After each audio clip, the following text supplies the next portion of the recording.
I am Kendra, 34 years old. As a successful legal mind, I escaped my family's toxicity. Last Sunday at 2 in the morning, they invited me to a nightmare. Between shattered glass and fresh blood, my mother sneered. Kendra, you are lucky we still have a use for you. I stood my solid ground. That night, I hit a button on my encrypted phone, dismantled my brother-in-law's corrupt empire, and showed them who they were dealing with. Let me know where you started reading in the comments. Please like and subscribe if you have ever faced family members who underestimated your worth. Growing up in a status-obsessed household meant being privileged to outsiders. But inside our home, emotional coldness permeated every corner. My childhood was a fortress of expectations I could never meet, especially compared to my golden child sister Tasha. I maintained my character, climbing the legal ranks until the President of the United States handed me a lifetime appointment. But to them, I was just the family dropout. The harsh glare of motion sensor lights blinded me as I pulled my modest sedan into the driveway of my sister's mansion. It was 2 in the morning. My phone had blown up with frantic messages from my mother Brenda, demanding I get to Tasha's house immediately for an emergency. I stepped into the freezing night air, pulling my coat tight. Parked haphazardly on the cobblestone was Trent's custom black SUV. The front bumper was caved and the headlight shattered, and smeared across the crushed grille was an unmistakable thick streak of fresh blood. My stomach plummeted instantly. On the front porch, the scene was entirely surreal. Tasha, my older sister, and the neighborhood's supposedly flawless candidate for city council was sobbing into her hands. Her evening gown was ripped at the hem. Standing next to her, looking absolutely unbothered, was her husband Trent. Trent was a wealthy, arrogant real estate developer who always used his money and undeniable white privilege to steamroll anyone. He casually leaned against a pillar, swirling amber liquid in a whiskey glass as if hosting a cocktail hour. My father Marcus paced, muttering about the upcoming election, while my mother wrung her hands. Nobody was calling an ambulance. Nobody was panicking about the victim. What did you do? I demanded, rushing toward the car. There is blood on the hood, Tasha. Did you hit somebody? Where are they? Tasha wailed louder, collapsing into one of the patio chairs. I did not see him, Kendra. He stepped out of nowhere. I was driving back from the fundraiser and it was dark. Trent took a sip of his whiskey and sighed. She had a few too many glasses of champagne. It was dark, she panicked, and she drove home. It is a minor setback, but we are handling it. Handling it! I shouted, my voice echoing across the manicured lawn. You committed a hit and run. You left a bleeding human being. You need to call the police right now. Before I could reach for my phone, my mother marched down the porch steps and slapped me hard across the face. The crack left my cheek burning. Put your phone away, you ungrateful brat, she hissed, grabbing my shoulders and shaking me. Do you have any idea what is at stake here? Your sister is 3 weeks away from the city council election. She is the pride of our church. If she goes down for a hit and run, her career is over, and Trent's contracts go down with it. We called you here to take the fall. I stared at my mother, numb to the physical sting on my face, overwhelmed by the sheer audacity of her words. You want me to confess to a felony? I asked, trembling. Marcus stopped pacing and stepped up to my face. You dropped out of the corporate world to be a broke public defender, Kendra. You fight for criminals for pennies. You have absolutely nothing to lose. Tasha has a campaign. She has a brand to protect. You owe this family. Trent chuckled, tossing a stack of bills at my feet. 50,000 in cash, he said smoothly. Pick it up. Consider it a retainer for your terrible legal career. Tell the cops you borrowed my car to get late-night takeout and panicked when you hit a deer. I already called the local police chief. We play golf every weekend. He knows the story. They will process you quietly. I will pay your bail and get the charges reduced to a misdemeanor. You do this, and you are set.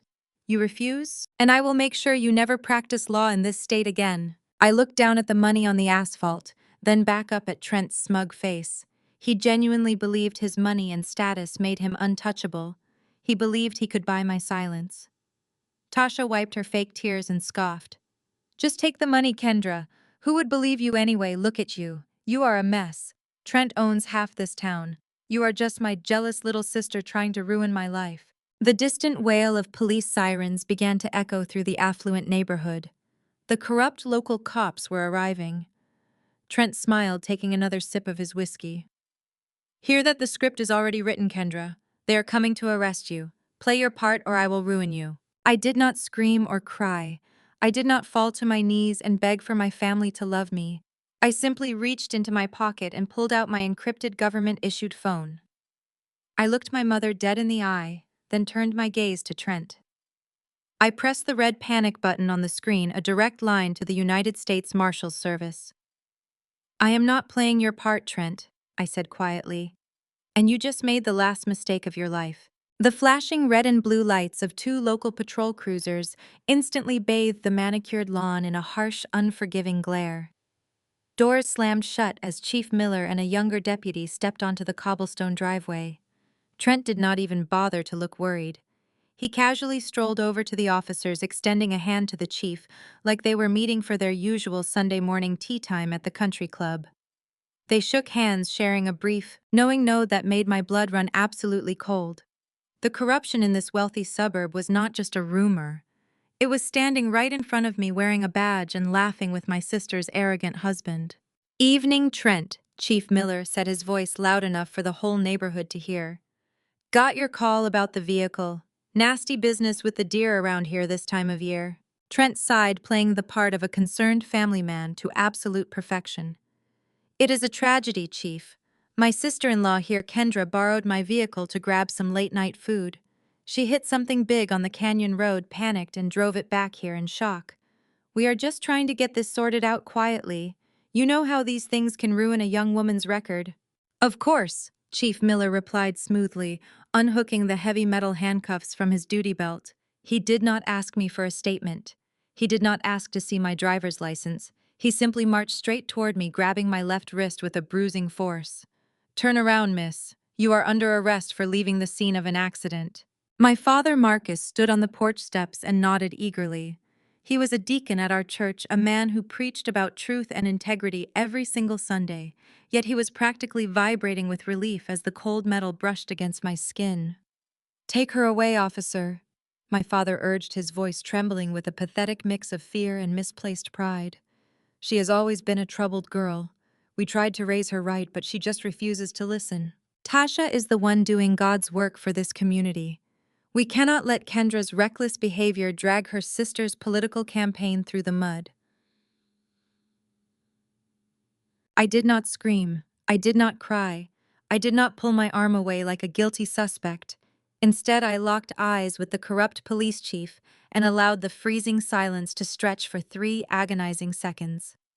I straightened my posture, let my coat fall perfectly into place, and spoke with a terrifyingly calm authority. "If you close those cuffs, Chief Miller, you will be in direct violation of Title 18 United States Code Section 242, Deprivation of Rights under color of law. You have not read me my Miranda rights. You have not established probable cause. You have not even asked for my identification. You are attempting a custodial arrest based entirely on hearsay from a man who smells like a distillery." Chief Miller froze, the handcuffs hovering inches from my wrist. He blinked clearly, unaccustomed to being challenged, especially by a black woman he assumed was just a desperate, broke public defender. "I strongly suggest you secure this crime scene." I continued, my voice slicing through the crisp night air like a scalpel. "I demand a mandatory blood alcohol test for Tasha, who is currently swaying on that patio chair.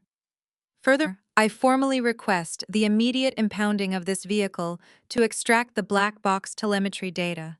That data will conclusively prove the exact weight, impact, speed, and trajectory of the collision, confirming it was absolutely not a deer." Trent dropped his whiskey glass. It shattered on the driveway, sending amber liquid pooling across the expensive stones. His face turned a dangerous shade of crimson. "Shut your mouth, Kendra," he snarled, stepping toward me with his fists clenched. "Bag her, Chief. She is hysterical." But the younger deputy stepped back, looking nervously at his boss. The legal terminology had completely derailed their coordinated setup. I was not acting like a terrified scapegoat.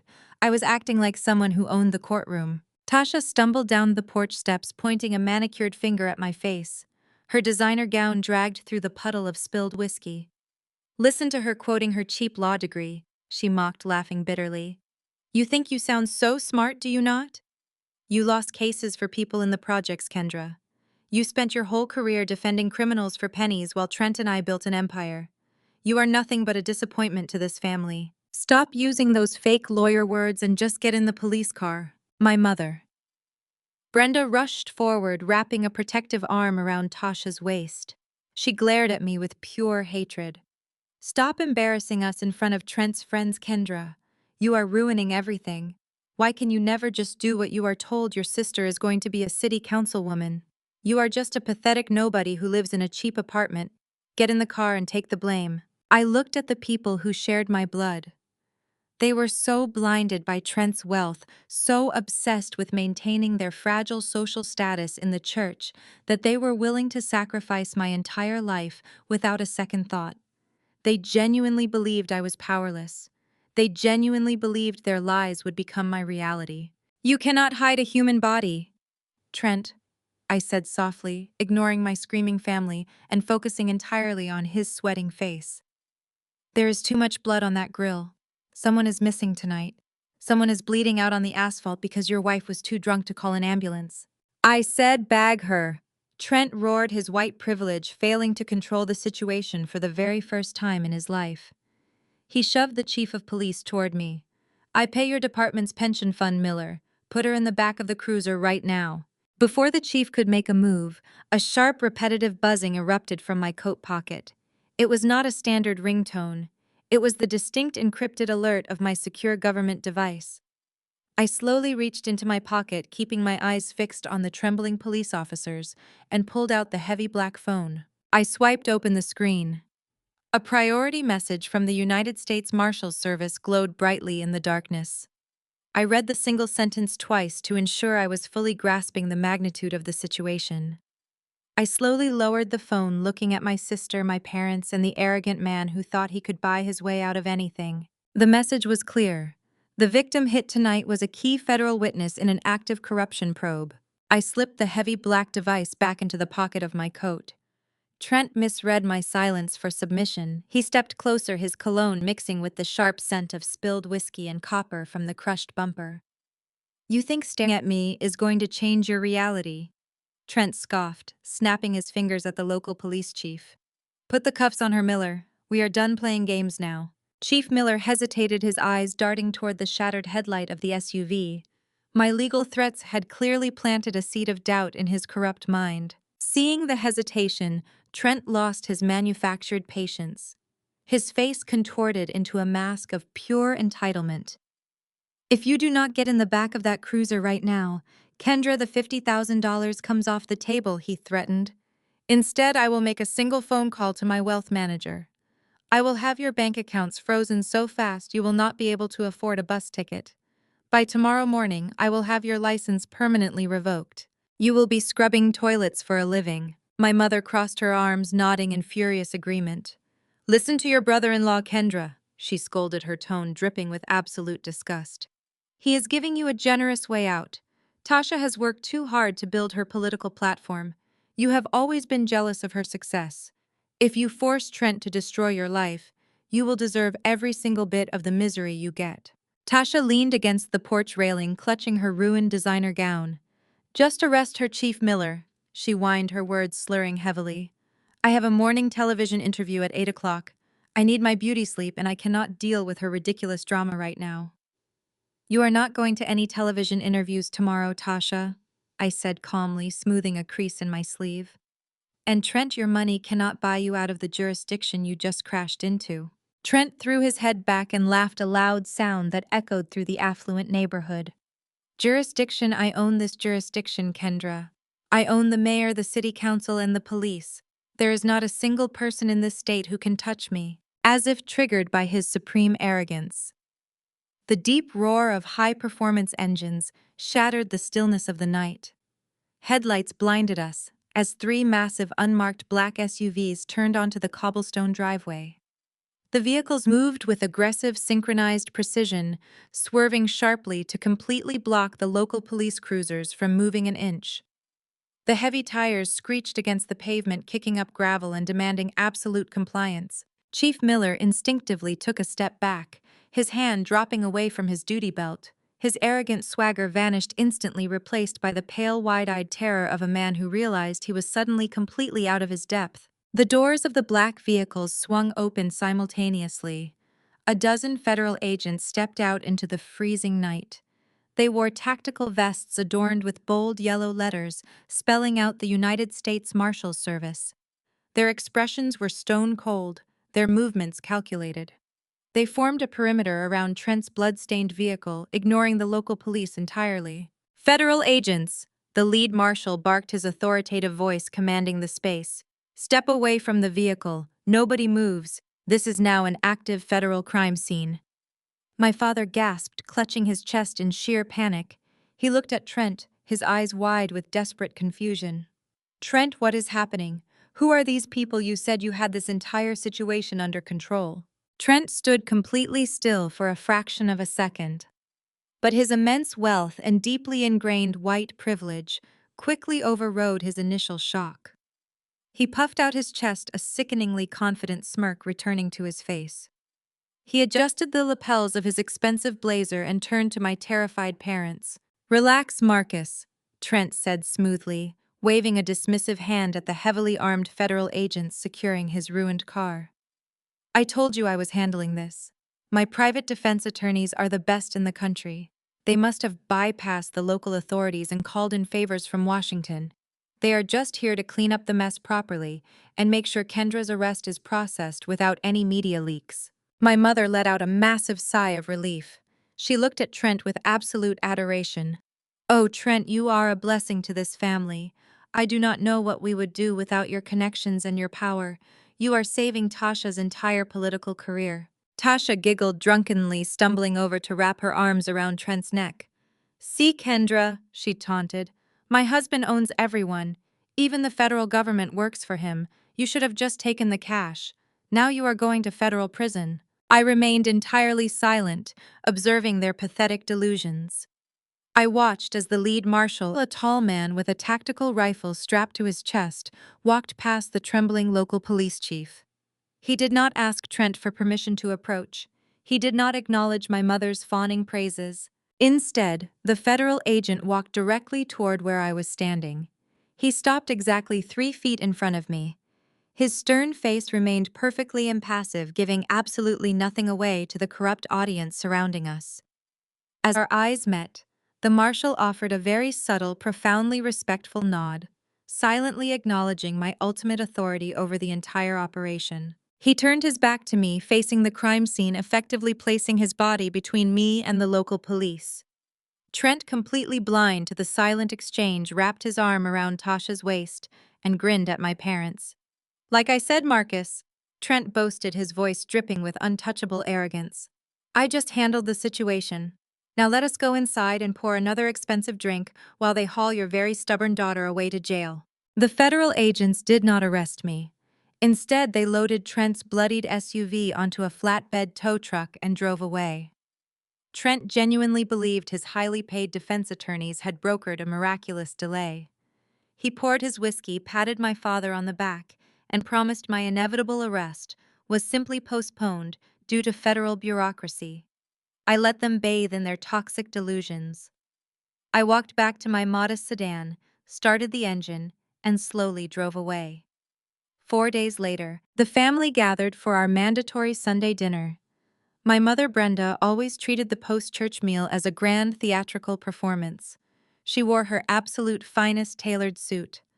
The mahogany dining table groaned under the weight of expensive catered food and the suffocating pressure of our family's pristine public image. I sat at the far end of the table sipping iced tea. Tasha sat opposite me, looking radiant and completely recovered from her drunken hit and run. She loudly recounted how the massive church congregation had practically given her a standing ovation. "The pastor said my political campaign is a beacon of hope for our entire community. Everyone is just so proud of me." "And they should be, sweetie," my mother chimed in, glaring aggressively in my direction. "You are building generational wealth and representing Black excellence. Kendra, you almost ruined everything on Wednesday night. We asked you for one simple favor to protect your sister, and you threw a pathetic temper tantrum." My father, Marcus, pointed his silver fork at me. "Your mother is right. Trent used his connections to freeze the police investigation. You still need to march down to the precinct tomorrow and give them your confession. I slowly set my glass down on the coaster. I am not confessing to anything, Dad. And Trent did not freeze any investigation. Trent let out a sharp, condescending laugh. You really do not know when to quit, do you? I tried to pay you $50,000 to take a minor charge. But since you want to play the tough public defender, I am going to teach you a lesson. Trent reached into his tailored suit jacket. He pulled out a crisp white envelope and slid it aggressively down the center of the table. It stopped right next to my dinner plate. Open it, Trent commanded, a wicked smile spreading across his face. Go ahead, read it out loud for the whole family. I calmly refused to touch the crisp white envelope. It is a 30-day eviction notice, Trent announced proudly. I bought the mortgage debt on your precious grandmother's house. I know how much you love that old property. I know you spent years pretending it is some sacred sanctuary. Well, I own the paper now. And my firm just finalized the permits to bulldoze that historical garbage to the ground. I am turning the entire lot into a parking garage for my new commercial complex. Tasha happily clapped her expensive manicured hands together. Oh, Trent, that is brilliant. Kendra, you are going to be homeless. Maybe you can go sleep in the jail cell where you belong. My mother did not even flinch at the sudden cruelty. She just took a delicate bite of her roast beef. You brought this on yourself, Kendra. If you had just cooperated, Trent would have let you stay in that house. Now you have absolutely nothing. I looked at the three of them, marveling at their ignorance. They had spent my entire life underestimating my intelligence and my resources. I slowly reached into my handbag resting on the floor beside my chair. I pulled out a thick leather-bound folder and dropped it directly on top of Trent's pathetic eviction notice. You should probably fire your wealth manager, Trent, I said, my voice completely void of emotion. And you should definitely fire your real estate broker. Trent frowned, his triumphant smirk slipping. What are you talking about? Open it. I mirrored his earlier command. Go ahead, read it out loud for the whole family. Trent snatched the folder, flipping it open with aggressive force. His eyes scanned the top document. Instantly, the color drained from his face. His jaw dropped and his hands began to tremble violently. That is the official deed to my grandmother's house, I explained smoothly. I quietly paid off the entire mortgage 3 years ago using my investment portfolios. You did not buy my debt, Trent. You bought a fraudulent expired lien from a shell company that does not exist. Tasha suddenly stopped smiling. She leaned over to look at the papers, her brow furrowed in confusion. Trent, what is she talking about? Turn to the second page, Trent, I instructed, leaning back in my chair. That one is my absolute favorite. Trent slowly flipped the heavy page. A strangled gasp escaped his throat. That is the master deed to the waterfront commercial development site you have been bragging about for the last 6 months, I said, a dangerous edge creeping into my voice. The site where you plan to build your flagship luxury shopping center. The site you need to finish to prevent your investors from bankrupting you. My father stood up, his napkin falling to the floor. Kendra, what kind of trick is this? It is no trick, Dad, I replied, holding Trent's terrified gaze. The city auctioned off the commercial zoning rights last week. I bought the entire block. You do not own the ground under your feet, Trent. I do. And I am completely denying your construction permits. Trent stared at the legal documents, his massive ego crumbling into dust right in front of my eyes. Before he could formulate a single excuse, my encrypted government phone buzzed heavily against the mahogany table. I glanced at the glowing screen, seeing a secure message from my federal clerk. The victim from the hit and run had just woken up from his coma, and he was fully prepared to identify the driver. I stared at my secure encrypted phone, reading the message from my federal clerk. The victim was stabilizing, and the medical team expected him to regain full consciousness soon. I slid the heavy device into my purse, stood up from the mahogany dining table, and looked down at my family. Trent was hyperventilating over the master deed to his commercial site. Tasha stared at him in horrified silence. My parents looked completely paralyzed by the sudden collapse of their golden son-in-law. I strongly suggest you liquidate your remaining assets, Trent, I said, my voice cutting through the tension. Building that parking garage was the only way you could pay off your investors. Now you have absolutely nothing. Thank you for the roast beef, Mom. I turned my back on their shattered reality and walked out the front door, leaving them to choke on their arrogance. I knew my retaliation would trigger a massive response, but I underestimated their depravity. By Tuesday morning, the counterattack had officially begun. I sat in my judicial chambers reviewing case files when my clerk walked in and placed a printed copy of the local newspaper on my desk. He tapped his index finger against the front page. The headline of the city's gossip column blared in bold ink. Local political darling covers for troubled sister in late-night canyon crash. I picked up the paper, scanning the heavily manipulated blind item. Trent had leveraged his expensive media connections, paying off journalists to rewrite the narrative of Wednesday night. The article did not mention me by name, but it dripped with targeted specifics. It described a jealous younger sister who worked in the low-paying public sector and struggled with alcohol dependency. According to the journalist, this troubled sister stole a luxury vehicle, hit an animal on a dark road, and begged her prominent family to hide the evidence. My blood boiled, reading the final paragraph. It contained a direct quote from an anonymous family patriarch deeply involved in the local church community. The quote made my stomach turn. "We love her, but she has always been a destructive force. We are praying for her soul, but we can no longer let her reckless behavior tarnish the pristine reputation of the successful members of this family." There was only one man who spoke with that specific self-righteous cadence: my father. I grabbed my heavy wool coat, bypassed my armed security detail, and drove straight to Tasha's campaign headquarters downtown. The sleek, exceptionally modern office was buzzing with young volunteers and highly paid political strategists. I ignored the receptionist's protests, pushed past the heavy glass doors, and walked directly into Tasha's private conference room. My parents. Tasha and Trent were sitting around a large mahogany table, intensely reviewing local polling data. They froze in absolute shock the second I walked into the room. I threw the newspaper directly onto the center of the table, the sharp smack echoing off the expensive glass walls. "On anonymous family patriarch," I demanded, staring straight at my father. "You gave a quote to the press calling me a destructive alcoholic. You are publicly framing me for a hit and run to protect this pathetic campaign." Marcus did not look ashamed in the slightest. He stood up slowly, buttoning his tailored suit jacket with an air of absolute unearned superiority. "I did what was absolutely necessary to protect the enduring legacy of this family, Kendra. Tasha represents Black excellence in this community. She is going to bring generational wealth and legitimate power to our name. You are just a public defender who bought one lucky piece of real estate. We cannot let your petty vendettas ruin your sister's destiny." Black excellence. I laughed a bitter sound. There is nothing excellent about leaving a bleeding man on the asphalt to die. There is nothing excellent about taking a bribe from a white real estate developer who treats this entire family like his personal shield.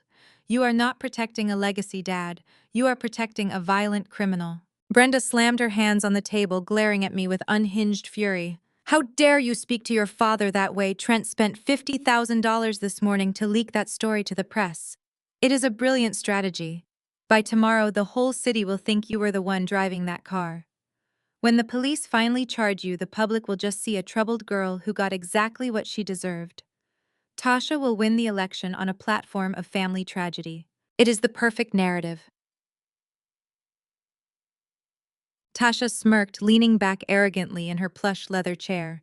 She crossed her arms over her chest, looking at me with pure, unfiltered malice. "You should have just taken the money on the driveway, Kendra. Now my campaign manager is pitching exclusive, tearful interviews to the national news networks. I am going to go on live television and cry about how hard it is to love a sister who refuses to seek professional help for her addiction. You are completely finished." Trent stood behind Tasha, confidently resting his hands on her shoulders. His arrogant swagger had fully returned, fueled by his desperate, expensive manipulation of the local media. "I told you I own this city, Kendra," he bragged, pointing a threatening finger right at my face. "I control the media narrative. I control the local police.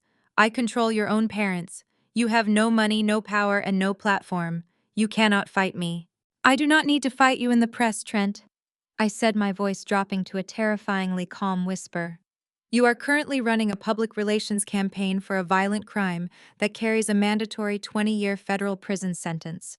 You are digging a hole so incredibly deep you will never see the sun again. Before Trent could fire back another pathetic empty threat, my secure government phone rang sharply in my coat pocket.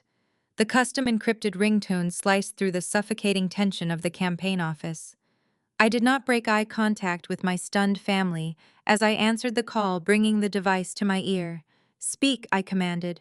The frantic, completely breathless voice of my federal clerk echoed loudly through the receiver.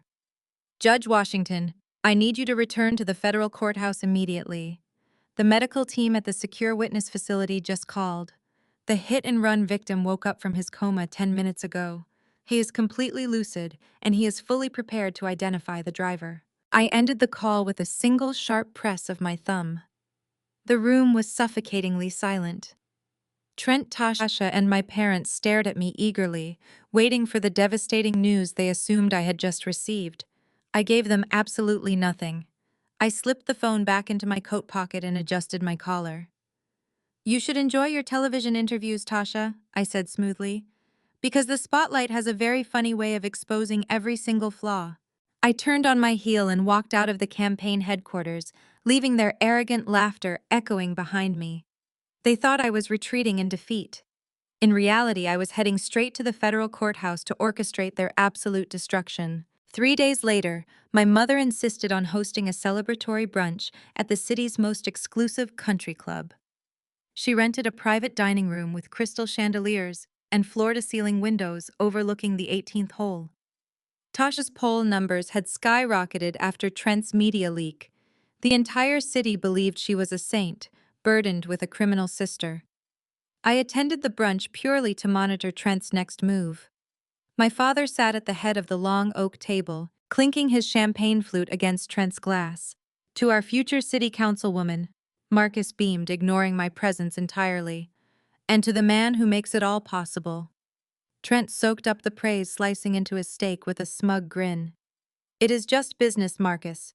You identify a problem and you eliminate it. Tasha is going to win this election by a landslide. Tasha giggled, sipping her mimosa. I have 3 major interviews tomorrow. They want to ask about my resilience in the face of family tragedy. It is honestly the best free press we could have ever asked for. I quietly ate my salad, watching them celebrate a victory built on a foundation of rotting lies. Trent wiped his mouth with a linen napkin and leaned back in his leather chair. He lowered his voice, adopting a conspiratorial tone that made my skin crawl. We do have one tiny loose end left, Trent murmured, looking directly at me with a threatening smirk. I got a tip from my contacts at the local precinct. The guy Tasha hit the other night, he is at the county hospital. He just woke up from a coma. My mother gasped, dropping her fork onto her porcelain plate. Oh my God, Trent. What if he talks? What if he remembers the car? Trent waved a dismissive hand, supremely confident in his wealth. Relax, Brenda. I already took care of it. I sent one of my fixers to the hospital this morning. The guy is a high-level cleaner. He is walking into that hospital room right now with a briefcase containing $200,000 in untraceable cash. He will offer the guy the money to sign a non-disclosure agreement and swear he did not see the driver. If the guy refuses, my cleaner has instructions to make sure his medical equipment accidentally malfunctions. Either way, the problem disappears before dessert is served. The sheer sociopathy of his statement hung in the air. He was casually discussing bribery and attempted murder over Sunday brunch, and my parents were nodding in relieved agreement. They were entirely complicit. I placed my napkin on the table and stood up. Excuse me, I said, keeping my voice perfectly level. I need to use the restroom. Trent laughed. Do not run away now, Kendra. You should stick around and learn how real power works. I walked out of the private dining room, navigating the busy country club corridors until I reached the luxurious marble restroom. I locked myself inside a private stall and immediately pulled out my government-issued phone. I bypassed the standard security protocols and dialed the direct line to the special agent in charge of the local FBI field office. He answered on the first ring. Judge Washington, we have eyes on the target. Agent Miller, the suspect, just dispatched a cleaner to the victim's hospital room, I instructed, my voice echoing slightly against the marble tiles. He intends to bribe a federal witness with authorization to commit murder if the bribe is refused. I am officially placing the entire fourth floor of the county hospital under full federal lockdown. Nobody goes in. Nobody comes out. Understood, Your Honor, the agent replied crisply. We have an undercover tactical team stationed inside the intensive care unit. We will intercept the cleaner the second he touches the door handle. Execute the order, I commanded. I ended the call, took a deep breath, and washed my hands in the gold-plated sink. I stared at my reflection in the mirror. I was not the terrified scapegoat my family desperately wanted me to be. I was the architect of their impending downfall. I returned to the private dining room with calm, measured steps. The celebratory atmosphere had reached a fever pitch. My father was ordering another bottle of expensive champagne. Tasha was excitedly scrolling through her social media comments. Trent was leaning back in his chair, looking like a king surveying his conquered kingdom. I took my seat quietly and picked up my glass of sparkling water. Exactly 4 minutes later, Trent's custom smartphone buzzed violently on the table. He glanced at the caller ID and smirked. "Ah," Trent announced, silencing the room. "That must be my cleaner calling to confirm the problem is permanently solved. See, Kendra, this is how you win." He answered the call and put it on speakerphone, wanting to humiliate me with his ultimate triumph. But instead of his cleaner's confident voice, a frantic, breathless panic echoed through the quiet dining room. "Mr. Sterling, it is a trap!" the voice screamed, accompanied by the chaotic sound of scuffling. "The FBI is here. They are arresting me. They have the briefcase." Trent yelled. "Who is there?" a deep voice replied. "Special Agent Miller. You are next, Trent." Trent smashed his finger against the glowing red button on his phone, cutting off Special Agent Miller. The silence in the dining room was absolute. Tasha stared at her husband, her mimosa glass trembling. My mother dropped her napkin, looking frantically between Trent and the silent device. My father stood up his chair, scraping loudly against the hardwood floor. Trent did not panic. His massive ego and privilege immediately stepped in to rewrite reality. He let out a loud laugh and grabbed his champagne flute. "A rival developer is trying to play a prank on me," Trent lied smoothly, waving a dismissive hand. "They probably hired someone to hack my phone. You know how these jealous competitors operate." My parents instantly exhaled their blind devotion, overriding common sense. They eagerly accepted his ridiculous excuse. I picked up my purse, offered a polite nod, and walked out. I knew Trent was terrified, but his pride would force him to double down. 5 days later, Tasha hosted her biggest campaign rally at the downtown Grand Ballroom. The venue was packed with the city's political elite, wealthy donors, and prominent members of our church congregation. Banners declaring Tasha as the future of community integrity hung from the vaulted ceilings. Waiters circulated with silver trays of champagne. Up on the lit stage, my parents sat in plush chairs, beaming with intoxicating pride. My mother wore a sparkling silver dress, waving at her church friends like royalty. My father sat tall, soaking in the perceived glory of his golden child. Tasha stood at the podium, delivering a passionately rehearsed speech about family values, accountability, and the strength of Black excellence. The sheer hypocrisy of her words made my skin crawl. She was preaching about community protection while trying to destroy my life. I stood quietly in the back of the massive ballroom, shrouded in the dim lighting, near the velvet-draped entrance doors. I wore a sharp-tailored black power suit, observing the pathetic spectacle from a distance. Across the room near the VIP bar, Trent was holding court with the corrupt local mayor and Chief Miller, the very police chief who had tried to unlawfully arrest me. They were laughing loudly, clinking their heavy crystal glasses together in a disgusting display of unchecked local power. Trent looked convinced that his money had insulated him from the federal nightmare I had unleashed upon his cleaner. He slapped the mayor on the back, whispered something to the police chief, and smiled with the untouchable swagger of a man who believed he owned the world. It did not take long for Trent to notice my presence. His arrogant smile faltered for a fraction of a second when his eyes locked onto mine across the crowded ballroom. He whispered a quick excuse to the mayor, set his drink down on the marble bar, and marched purposefully toward the back of the room. He navigated through the cheering crowd of political donors, his eyes burning with toxic masculine aggression. He cornered me near the heavy oak doors, stepping far too close in a blatant attempt to physically intimidate me. He adjusted his expensive silk tie and leaned in his breath, reeking of bourbon and unchecked confidence. "You have a lot of nerve showing your face here tonight, Kendra," Trent sneered, keeping his voice low to avoid drawing attention. "I thought you would be hiding in your cheap apartment packing your bags. Did you come to beg for your grandmother's house back? Because I already told you the bulldozers are scheduled and your pathetic little delay tactics with the city zoning office will not work forever."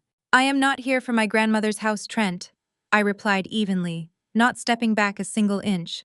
"I came to listen to my sister preach about accountability. It is a very compelling performance." Trent let out a dark, menacing chuckle. "It is a winning performance. Look around you, Kendra. Look at your parents up on that stage. They are royalty tonight, and you are nothing."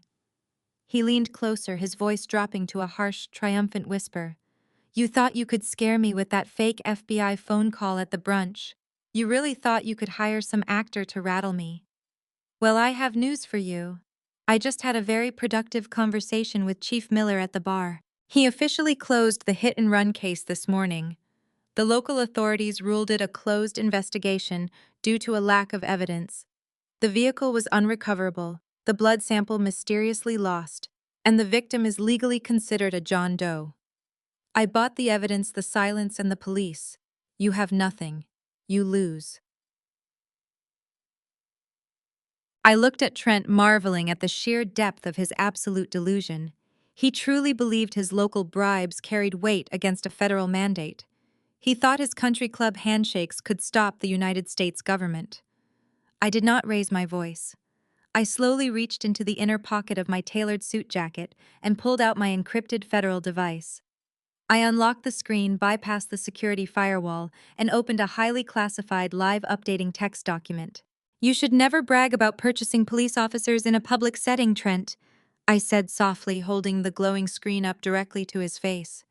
"Especially when you are currently the primary target of a Title III federal wiretap." Trent blinked, his panicked eyes focusing on the crisp black text scrolling continuously across the bright screen. It was a flawless, real-time transcription of the exact conversation he had just held with the mayor and Chief Miller. It detailed the exact dollar amount of the bribe, the clear instructions to destroy the blood evidence, and his explicit confession to covering up Tasha's crime. Trent stared at the live federal wiretap transcript, the remaining color draining rapidly from his arrogant face, as he finally realized his entire pathetic criminal empire was completely burning to the ground right now. Trent stood paralyzed in the dimly lit corner of the grand ballroom. The live transcription kept scrolling relentlessly across my screen, capturing every single felony he had just committed at the VIP bar. I did not wait for his pathetic excuses. I simply locked the screen, slipped the phone back into my pocket, and walked away. I left him suffocating in his own terror, a man who had finally realized his wealth could not buy his way out of federal jurisdiction. The blaring campaign music masked the absolute destruction of his fragile ego. I moved purposefully through the sea of political donors, intending to leave the venue entirely and return to my chambers. But before I could reach the heavy velvet curtains at the exit, a sharp, bruising grip clamped down hard on my right forearm. My mother Brenda did not say a word as she dragged me forcefully through a pair of heavy mahogany doors. She shoved me into a dimly lit storage room filled with stacked chairs and extra catering supplies, slamming the door shut to cut off the deafening noise of Tasha's rally.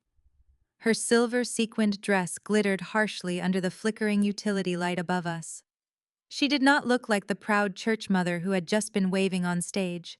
She looked desperate, frantic, and incredibly vicious. Her breathing was ragged and her perfectly styled hair was slightly out of place. "You need to stop this selfish crusade right now, Kendra," she hissed, pointing a trembling manicured finger at my chest. "Trent just told me you are still refusing to go to the police precinct and sign the confession. Do you have any idea what you are doing? You are going to ruin this entire family over your pathetic, stubborn pride." There is no crusade, Mom, I replied smoothly, brushing off my sleeve where her nails had dug into my skin. Your golden child committed a violent crime.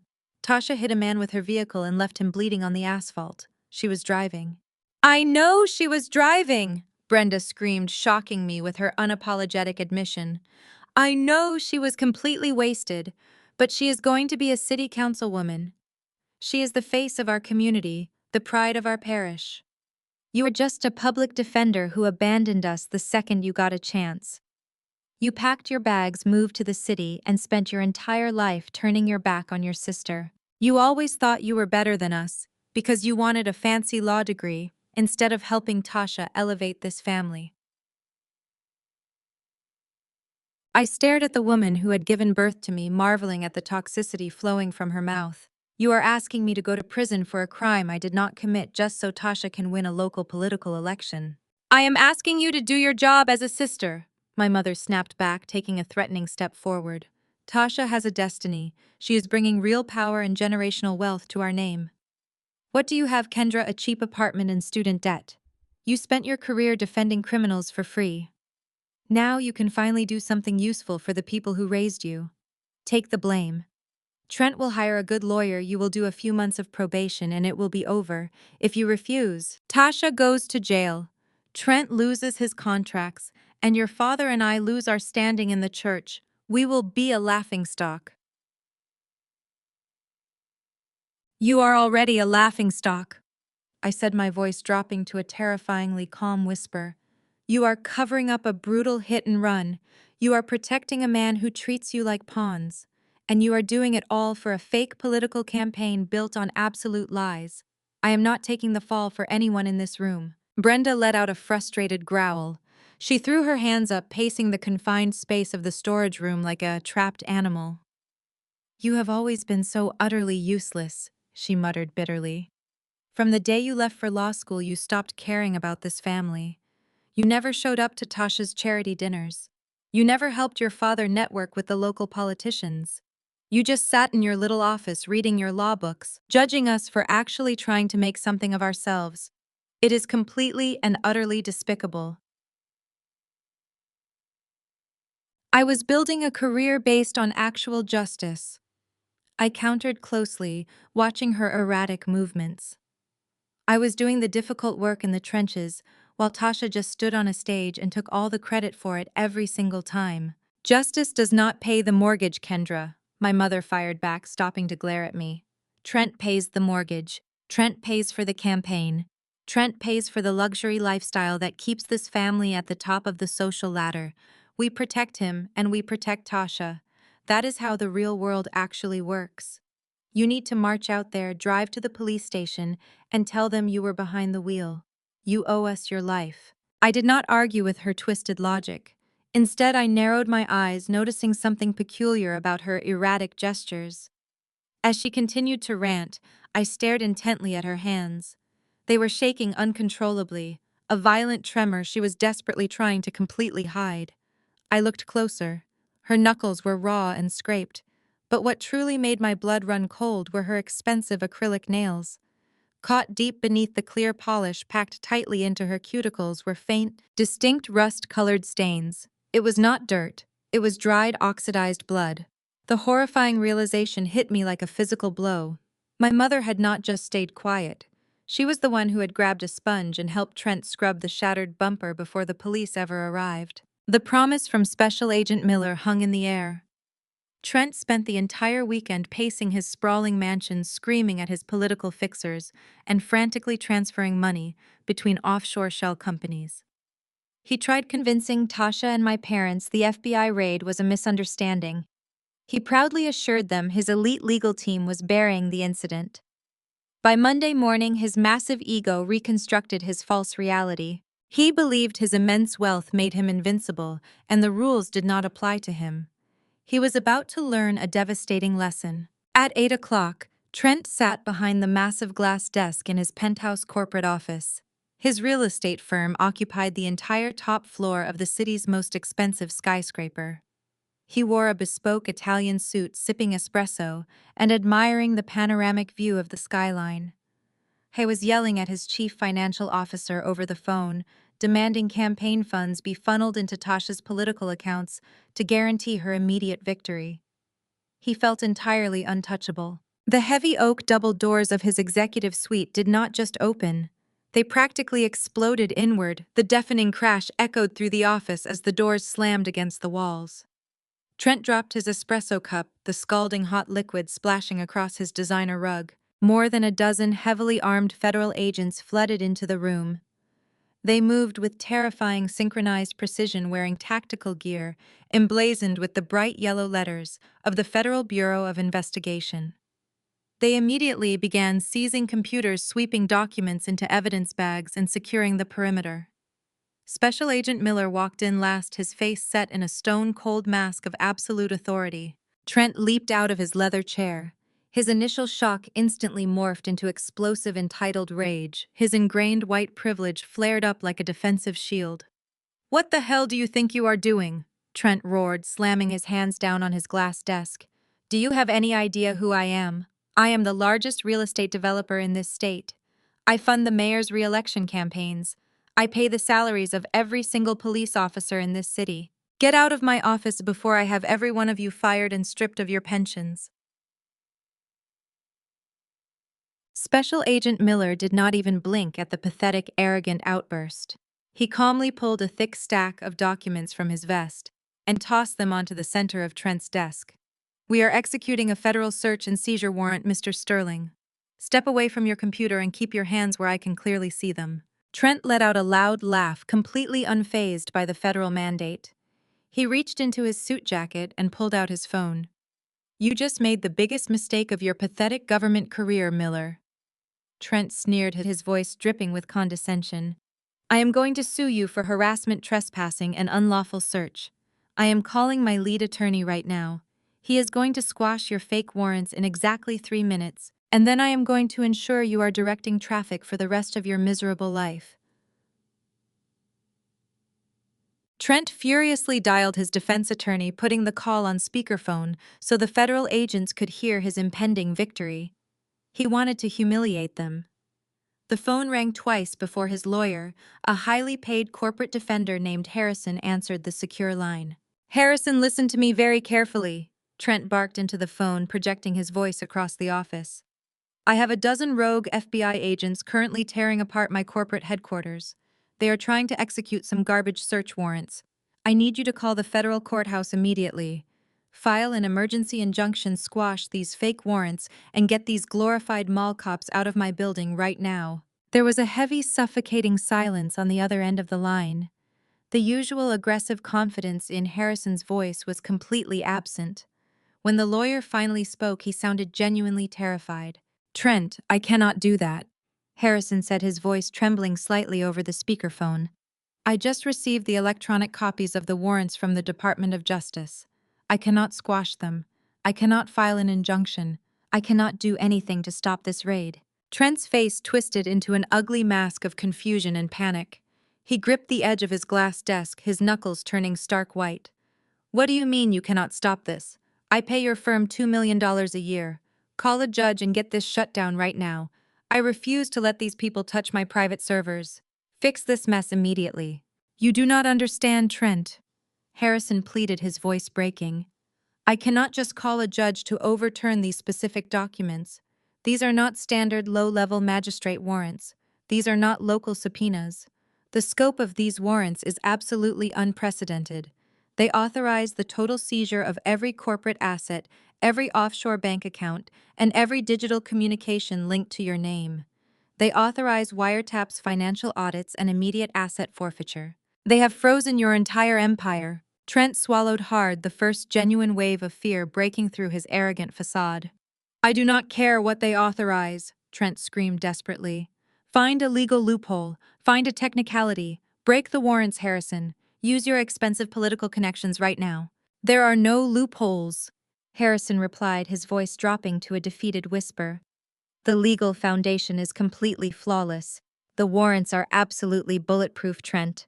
Do you want to know why I cannot fight them? Because of the signature at the very bottom of the page." Trent stared at the stack of documents resting on his desk. He slowly reached out with a shaking hand and flipped to the final page. His eyes scanned the bold signature inked in heavy black pen. "Who signed them?" Trent demanded, his voice cracking with unprecedented terror. Harrison sighed heavily.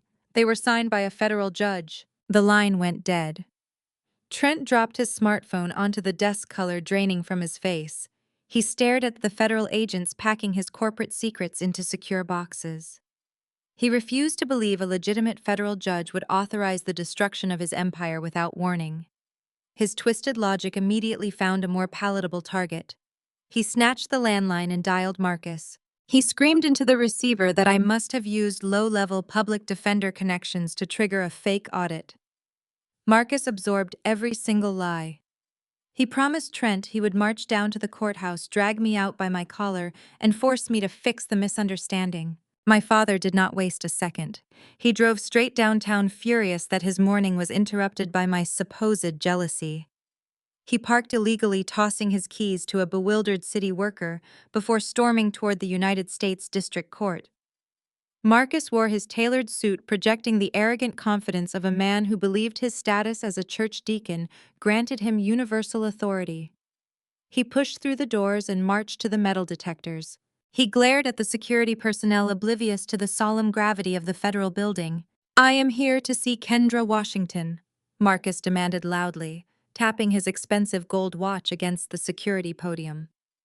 "She is a clerk or a public defender or something similar in this building.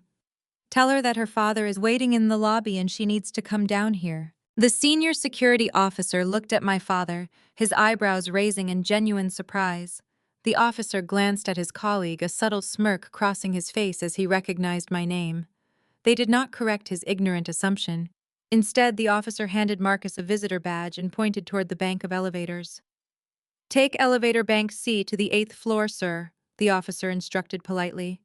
"You will find her in courtroom 4. She is preparing for the morning session." Marcus snatched the badge without offering a word of thanks. He rode the elevator to the 8th floor, his anger boiling over. He rehearsed the vicious lecture he was about to deliver to remind me of my place in the family hierarchy. He walked down the quiet corridor, his hard leather shoes echoing loudly against the polished marble floor. He spotted the double doors marked Courtroom 4. A sharply dressed legal clerk was standing outside the entrance holding a stack of legal briefs. Marcus marched up to the young man, invading his personal space. "You work with Kendra Washington, correct? Go inside and tell her to get out here right now. She has caused a massive disaster for my family, and I am not leaving until she uses whatever little clerical access she has to fix it." The clerk blinked, taken aback by the sheer hostility of the demand. "Excuse me, sir, I cannot just interrupt the proceedings. You need to take a seat in the public gallery if you want to observe." "I am not here to observe anything," Marcus snarled, his voice rising. "My son-in-law is Trent Sterling. His offices are being raided by the FBI because my ungrateful, jealous daughter decided to play a stupid prank. I know she works in the filing department here. You go in there and tell her that if she does not find out which federal judge signed those search warrants, I will publicly disown her." The clerk took a step back, legal documents against his chest. He looked at my father like he was insane. Marcus did not wait for a response. His rage, fueled by blind loyalty to Trent, completely overrode his common sense. He shoved past the bewildered legal clerk, grabbing the heavy brass handles of the courtroom doors and throwing them open with violently aggressive force. Marcus stormed into the massive wood-paneled courtroom, ready to unleash his fury. "Kendra!" he shouted, his voice echoing off the vaulted ceilings. "I know you are hiding in here somewhere. You are going to march down to the records room right this second and pull the names off those federal warrants.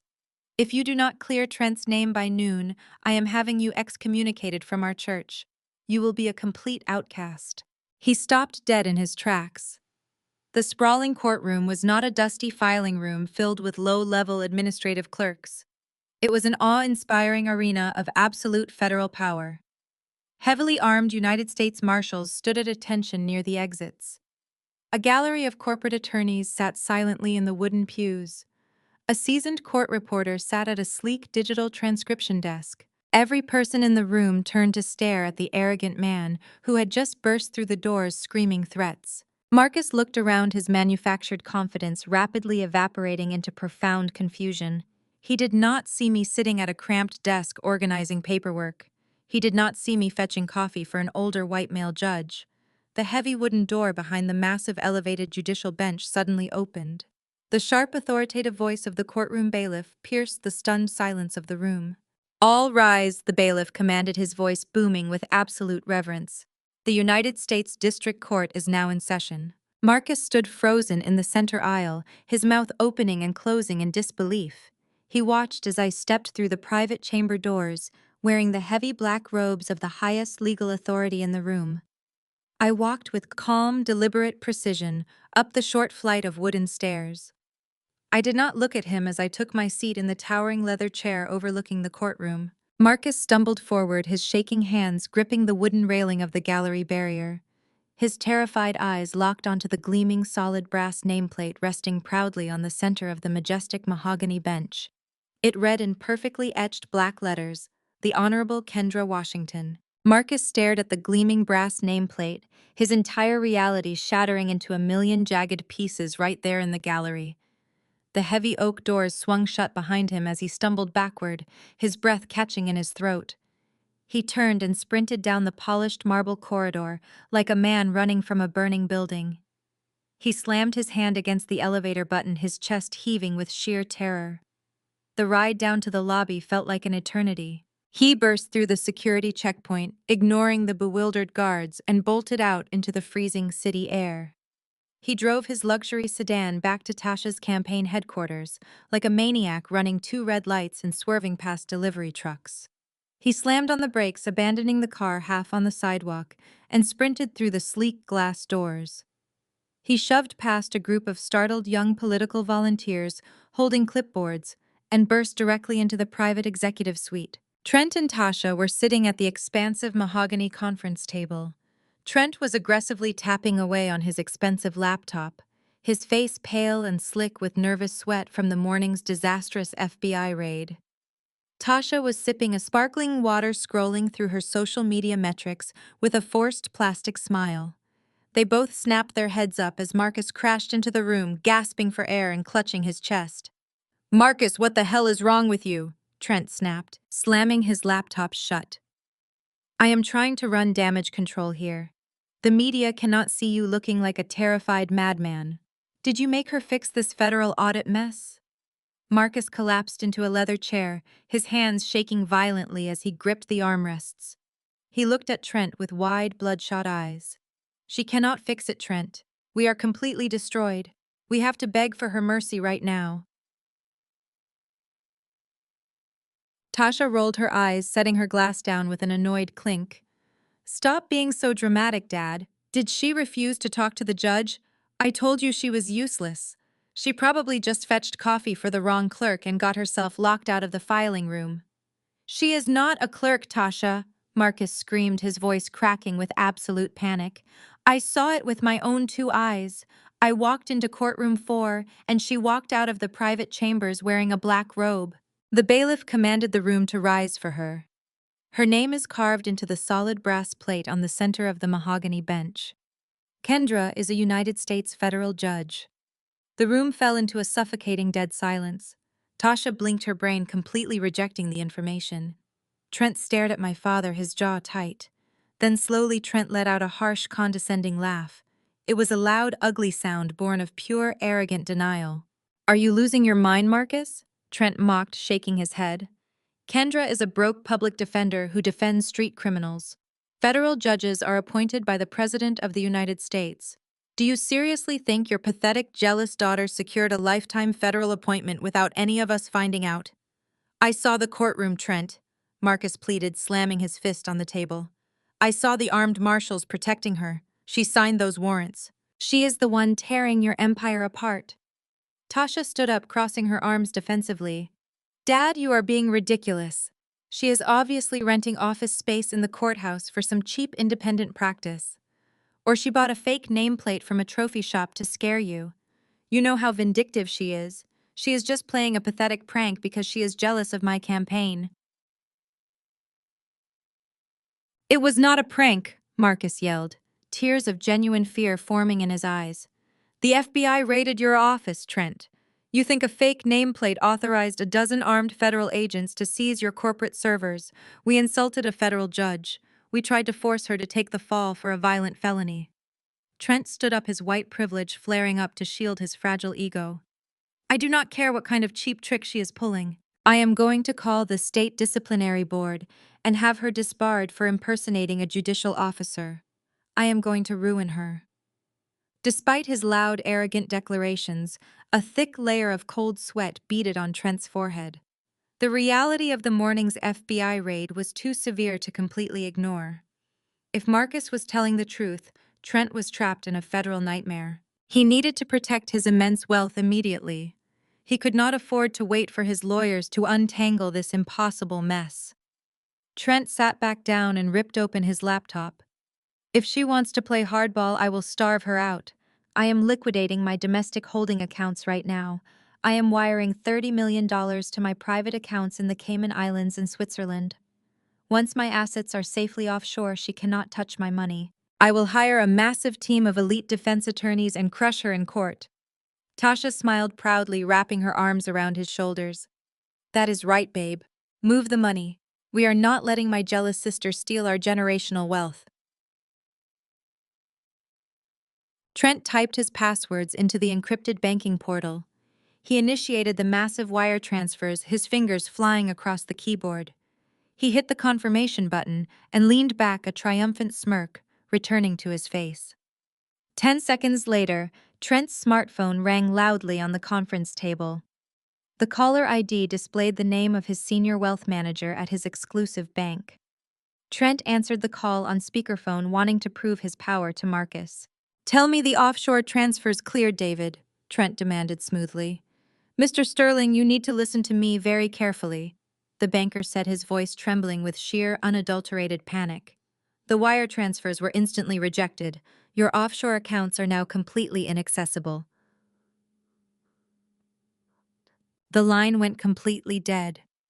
Trent stared at the phone resting on the mahogany conference table, his chest heaving as the absolute reality of his situation finally crushed him. The arrogant smirk that had defined his entire existence melted away, replaced by the hollow, suffocating terror of a man who had just lost his only weapon. He had no offshore escape route. He had no financial leverage. The federal government had locked him out of his own life. Shut up, Tasha, Trent barked, shoving her frantic hand away with desperate energy. I do not have time for your political whining right now. I have to find Kendra. I have to fix this before they issue an arrest warrant. He did not wait for her to respond. Trent bolted out of the campaign headquarters, leaving my sister and father standing in the wreckage of their precious generational wealth. He drove like a madman to the federal courthouse, bypassing the public entrances.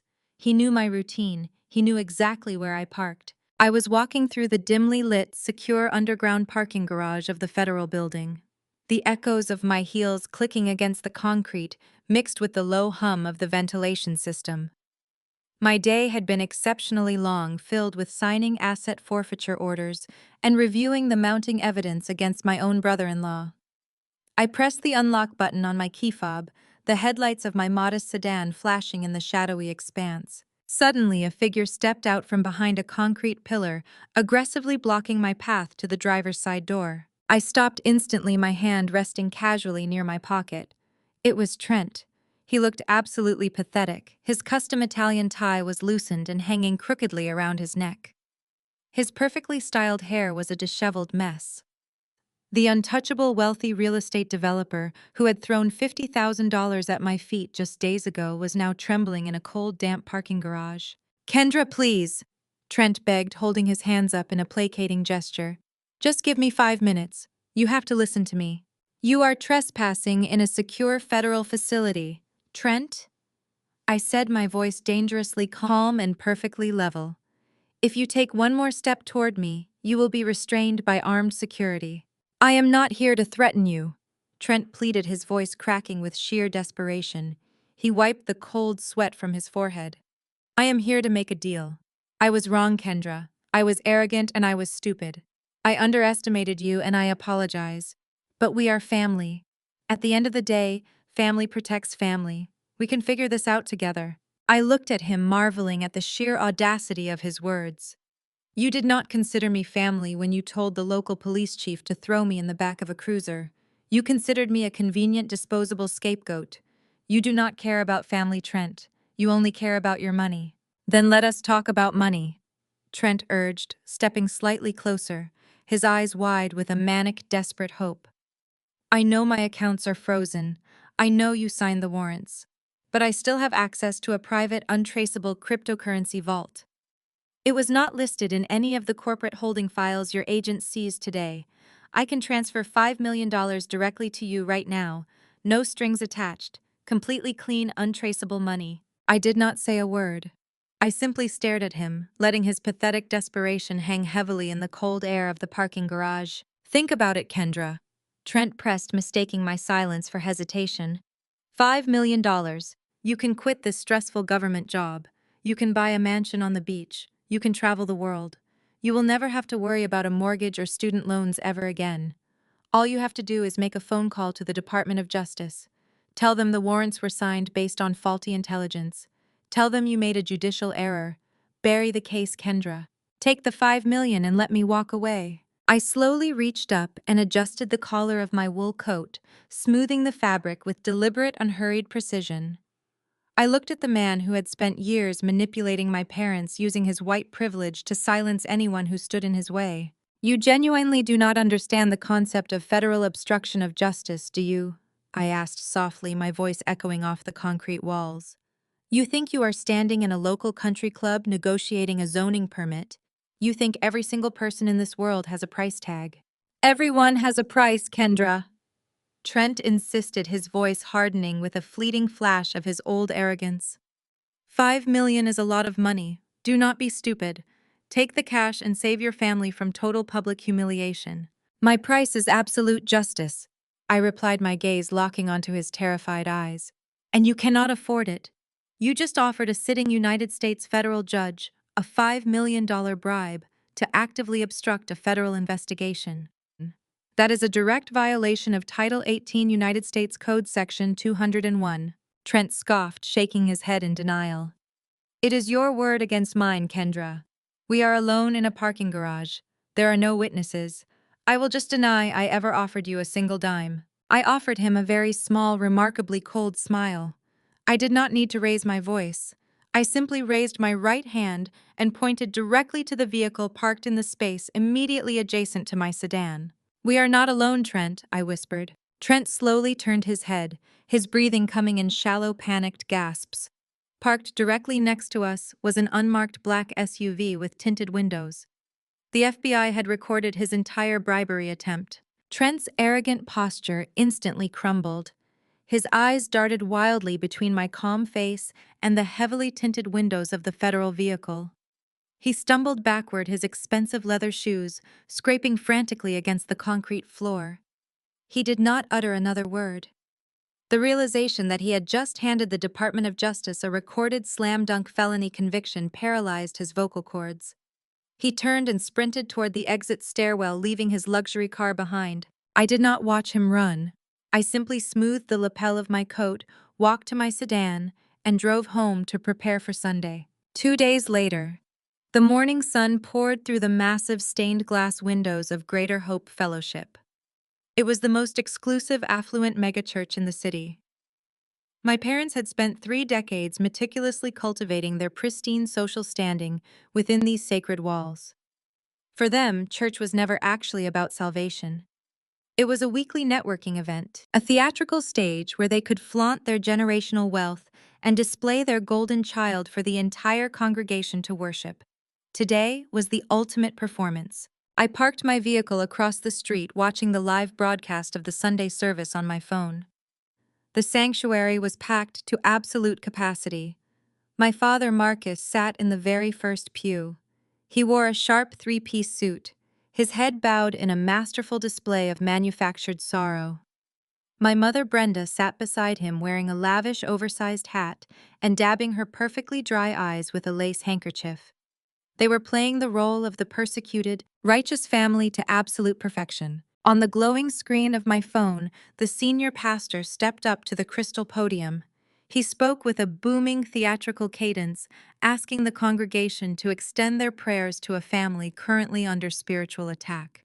He then invited my sister to the stage.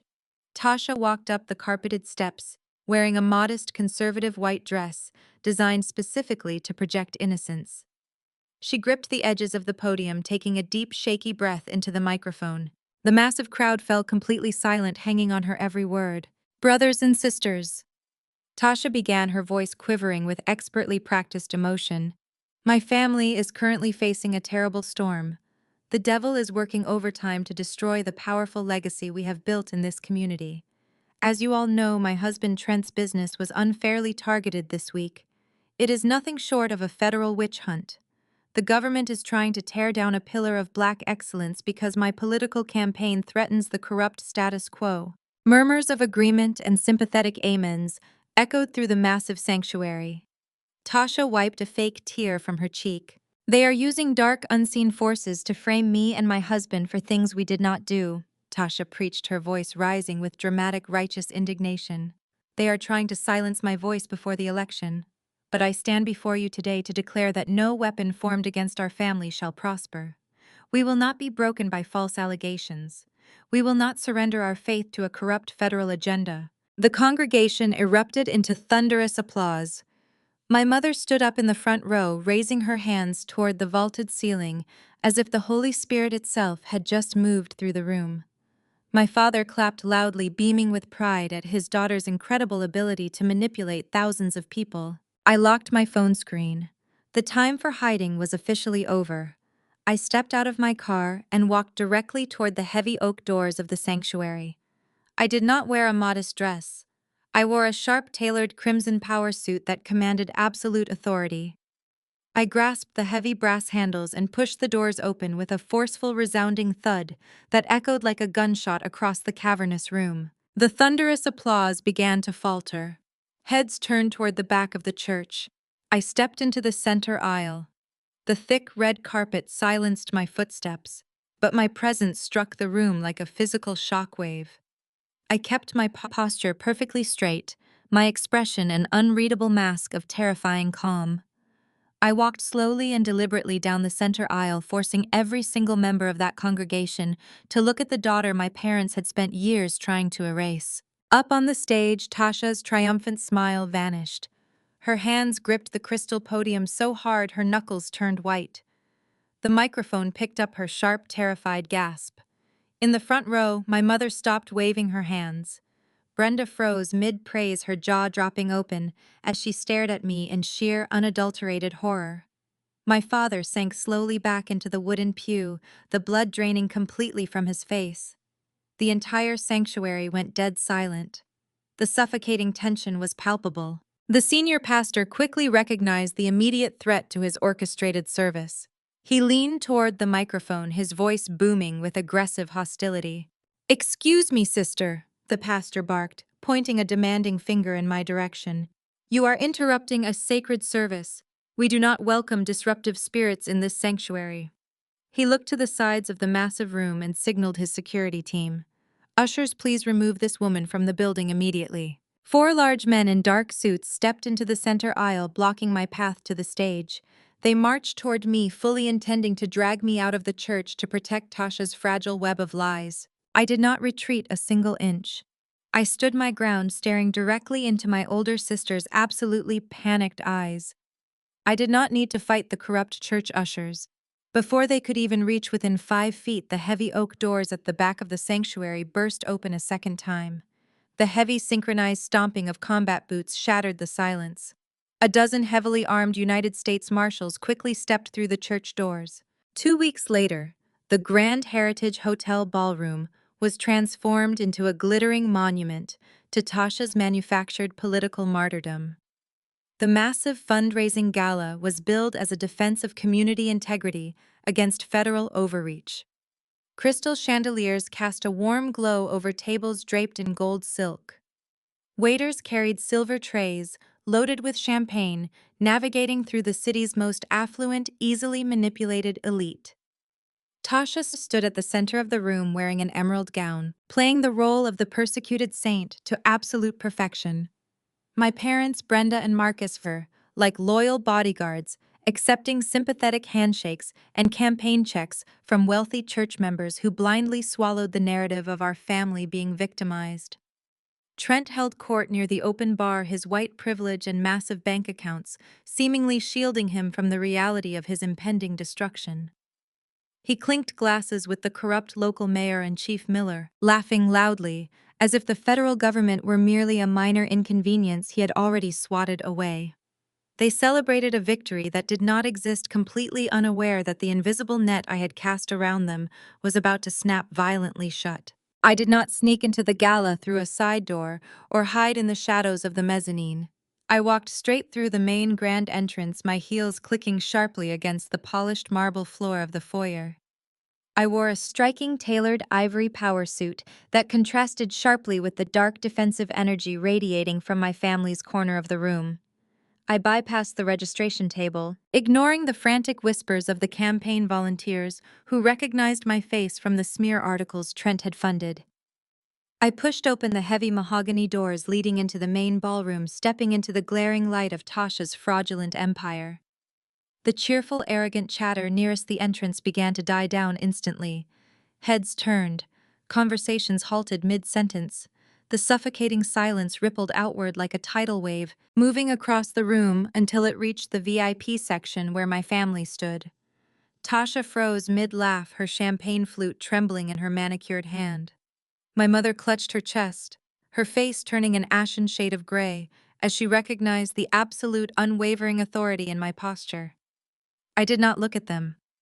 I kept my eyes locked entirely on Trent, walking with deliberate precision directly toward the bar, where he stood shoulder to shoulder with the city's corrupt officials.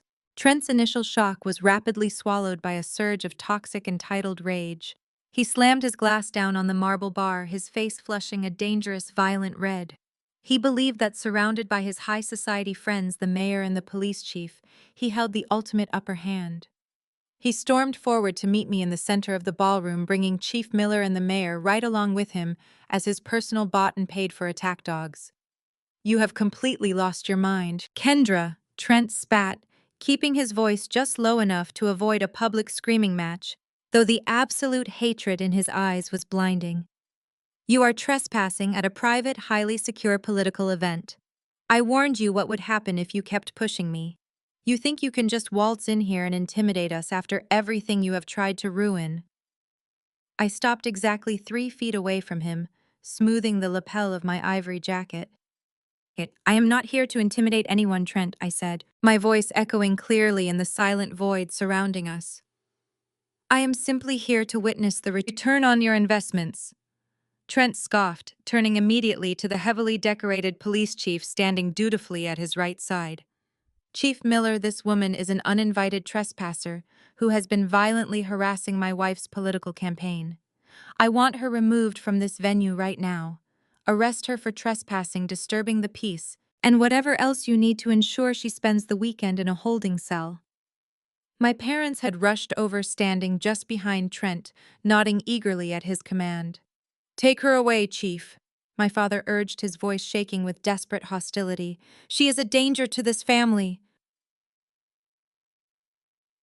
Chief Miller puffed out his massive chest, stepping forward with the supremely arrogant swagger of a deeply corrupt man who firmly believed his gold badge made him an untouchable king. He aggressively reached toward the thick leather back of his uniform duty belt, his meaty fingers grasping the cold, heavy metal of his police-issue handcuffs. "Turn around and put your hands tightly behind your back right now, miss," Chief Miller commanded loudly, a sickeningly confident smirk stretching completely across his flushed face. "You are officially under arrest." I did not move a single muscle in response to his pathetic bark. I kept my eyes locked fiercely on Trent's triumphant, grinning face. Before Chief Miller could pull the steel handcuffs fully from his utility belt, a tall, imposing man wearing a perfectly tailored black tuxedo stepped seamlessly out of the surrounding crowd of stunned, wealthy political donors. The distinguished man reached out swiftly, firmly tapping the angry police chief directly on his highly decorated shoulder. Miller spun around furiously, his teeth bared, ready to aggressively bark at the seemingly foolish interrupting civilian guest. The tall man in the tuxedo did not flinch or take a single step backward. He calmly reached up and pulled back the silk lapel of his expensive jacket, proudly revealing a gleaming gold shield securely clipped to his leather belt. "Special Agent Miller, Federal Bureau of Investigation," the man announced loudly, his deep voice carrying the absolute, undeniable weight of supreme federal jurisdiction. The undercover agent moved with lightning speed, smoothly snatching the metal handcuffs directly out of the local chief's trembling hands. "You are not arresting anyone here tonight, Chief. In fact, you are the one officially under arrest for accepting a $5 million bribe from Trent Sterling to actively obstruct an ongoing federal investigation." The loud clink of the heavy steel handcuffs closing around Chief Miller's wrists echoed like a gunshot through the suddenly silent ballroom. The arrogant local police chief, a man who had terrorized this city for over a decade, with absolute impunity, immediately dropped to his knees. His meticulously decorated uniform crumpled as the undercover federal agent firmly secured his arms behind his back. The wealthy political donors surrounding the VIP bar gasped in collective, unadulterated horror. They took frantic, stumbling steps backward, desperately trying to distance themselves from the radioactive fallout unfolding right here now before their very own eyes. Trent stood completely paralyzed, his jaw hanging open in sheer disbelief. The impenetrable wall of corrupt protection he had purchased with $5 million had just been shattered into a million tiny pieces. Tasha dropped her champagne flute entirely. The expensive crystal shattered against the polished marble floor, splashing expensive wine across the hem of her emerald gown. My parents, Brenda and Marcus, huddled together, their faces frozen in expressions of absolute, suffocating terror. They were finally witnessing the terrifying, unstoppable force of the federal government they had so arrogantly dismissed. The sheer magnitude of their colossal mistake settled in. I did not waste a single second gloating at their stunned, pathetic faces. I simply stepped around the handcuffed police chief and walked purposefully toward the grand stage at the front of the ballroom. The campaign volunteers scrambled out of my path like frightened mice. I climbed the short flight of carpeted stairs, my ivory power suit commanding the absolute attention of every single person in the massive room. I did not step up to the crystal podium to deliver a speech. I bypassed the microphones entirely and marched straight toward the elevated DJ booth positioned right up over there. The hired DJ, a young man wearing heavy headphones, looked up in sheer panic as I approached his soundboard. He reached for the volume slider, completely unsure of what to do. I did not ask for his permission today. I firmly pushed his hand aside, pulled my encrypted government phone from my pocket, and retrieved a small auxiliary cable I had brought specifically for this exact moment. I plugged the cord directly into my device, linking my secure federal database straight into the ballroom's massive state-of-the-art surround sound system. The trap was now fully set right up. "What is she doing?" Tasha shrieked from the floor, her voice cracking with sheer unfiltered panic. She hiked up her heavy emerald gown and tried to run toward the stage. "Somebody stop her right now. Turn off the large speakers." She looked absolutely ridiculous. It was far too late. I tapped the screen of my phone, hitting play on a highly classified, meticulously decrypted audio file. I reached over and pushed the master volume slider on the DJ soundboard to its absolute maximum limit. A sharp, frantic burst of static crackled through the dozens of massive speakers mounted around everywhere. Then a voice echoed through the venue with crystal-clear, undeniable fidelity. It was the recovered, enhanced audio from the black box telemetry system inside Trent's ruined luxury SUV. "I hit him, Trent." Tasha's recorded voice sobbed hysterically through the speakers, her words heavily slurred and dripping with drunken terror. "Oh my God, there is so much blood on the windshield. I did not see him. I swear I did not see him. What do we do?" The entire ballroom of wealthy donors and church members gasped in unison. My mother covered her ears, letting out a very loud wail. Then Trent's voice boomed through the speakers, sounding cold, calculating, and completely void of human empathy. "Stop screaming, Tasha. Put your hands in your lap and let me steer the wheel. We are leaving him right here." "But he is bleeding," the recorded Tasha cried out. "We have to call an ambulance. He is going to die on the asphalt." "I said leave him," Trent's recorded voice snapped aggressively. If you call an ambulance, your political campaign is completely finished. I am not losing my real estate contracts because you had too many martinis. We are driving straight home now. I will call Kendra. We will make her take the fall. She is just a public defender. She has absolutely nothing to lose and she owes your parents. She will take the blame and I will pay off the local cops. Just keep your mouth shut. The audio recording clicked off, leaving an agonizing, suffocating silence hanging over the grand ballroom. The truth was now completely bare, stripped of all the expensive public relations spin and manufactured religious piety. The donors who had just written massive campaign checks stared at Tasha and Trent with absolute unmasked disgust and utter horror. Tasha scrambled to the center of the ballroom floor, her face streaked with running mascara. She waved her arms frantically at the crowd, her voice reaching a pitch of pure, desperate hysteria. "It is a lie!" Tasha screamed, pointing a shaking finger up at the stage. "She is a jealous, vindictive liar. That audio is completely fake.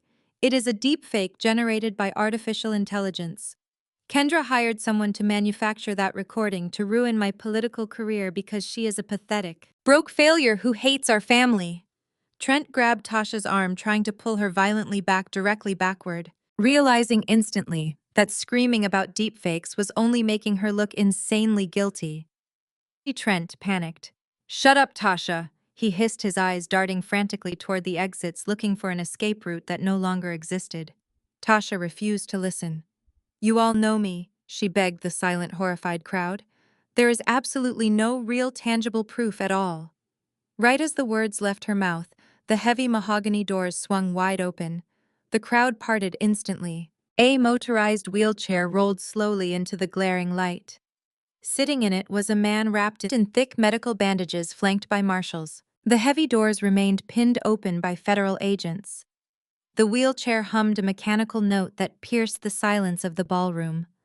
The man in the chair was wrapped in stark white medical bandages, his right leg encased in a metal halo brace, but his eyes were wide, alert, and burning with undeniable recognition.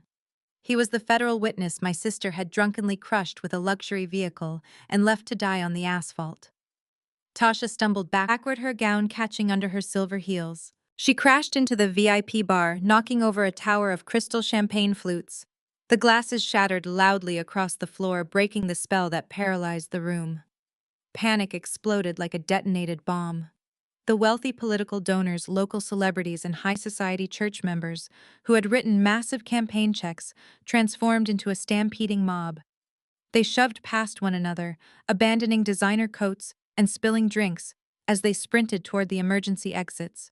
Nobody wanted to be caught in the blast radius of a federal corruption scandal. My mother let out a piercing wail. She collapsed onto her knees in the fleeing crowd, clutching her face with trembling hands. My father stood frozen, his jaw hanging open as he stared at the bandaged man in the wheelchair.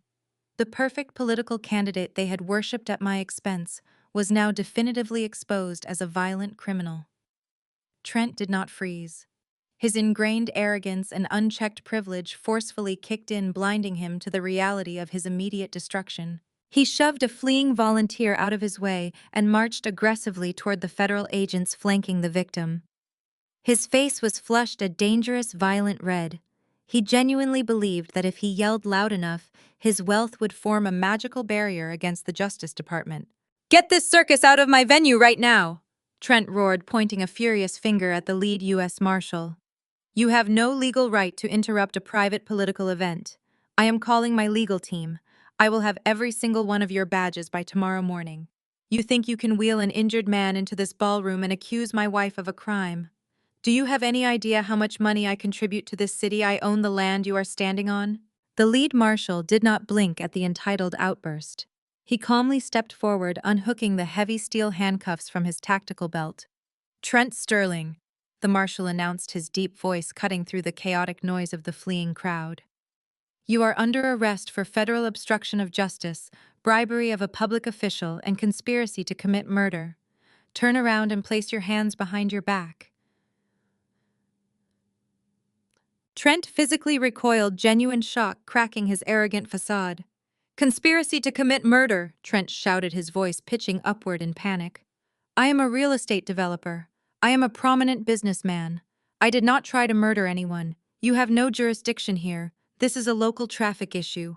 Where is Chief Miller? Miller, tell these federal thugs to stand down. Trent spun around, desperately searching the chaotic room for the corrupt local police chief he had bribed earlier. But Chief Miller was already kneeling on the marble floor near the bar, his hands cuffed tightly behind his back, surrounded by undercover FBI agents.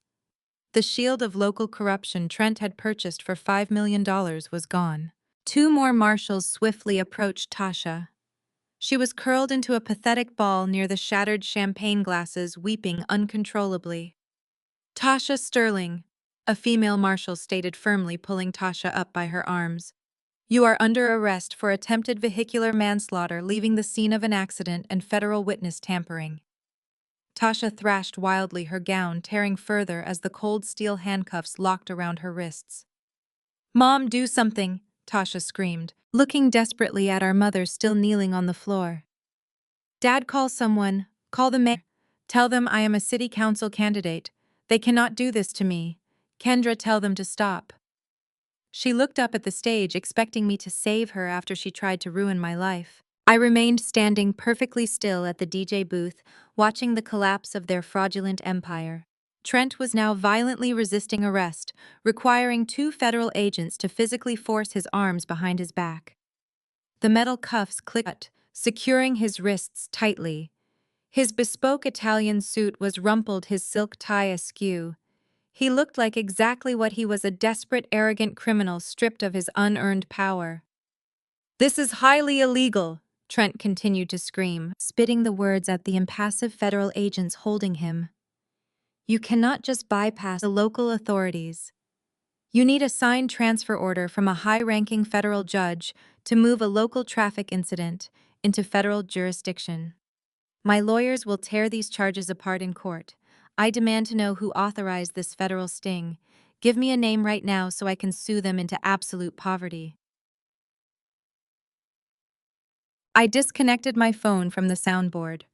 The massive speakers popped with a burst of static, then went entirely silent.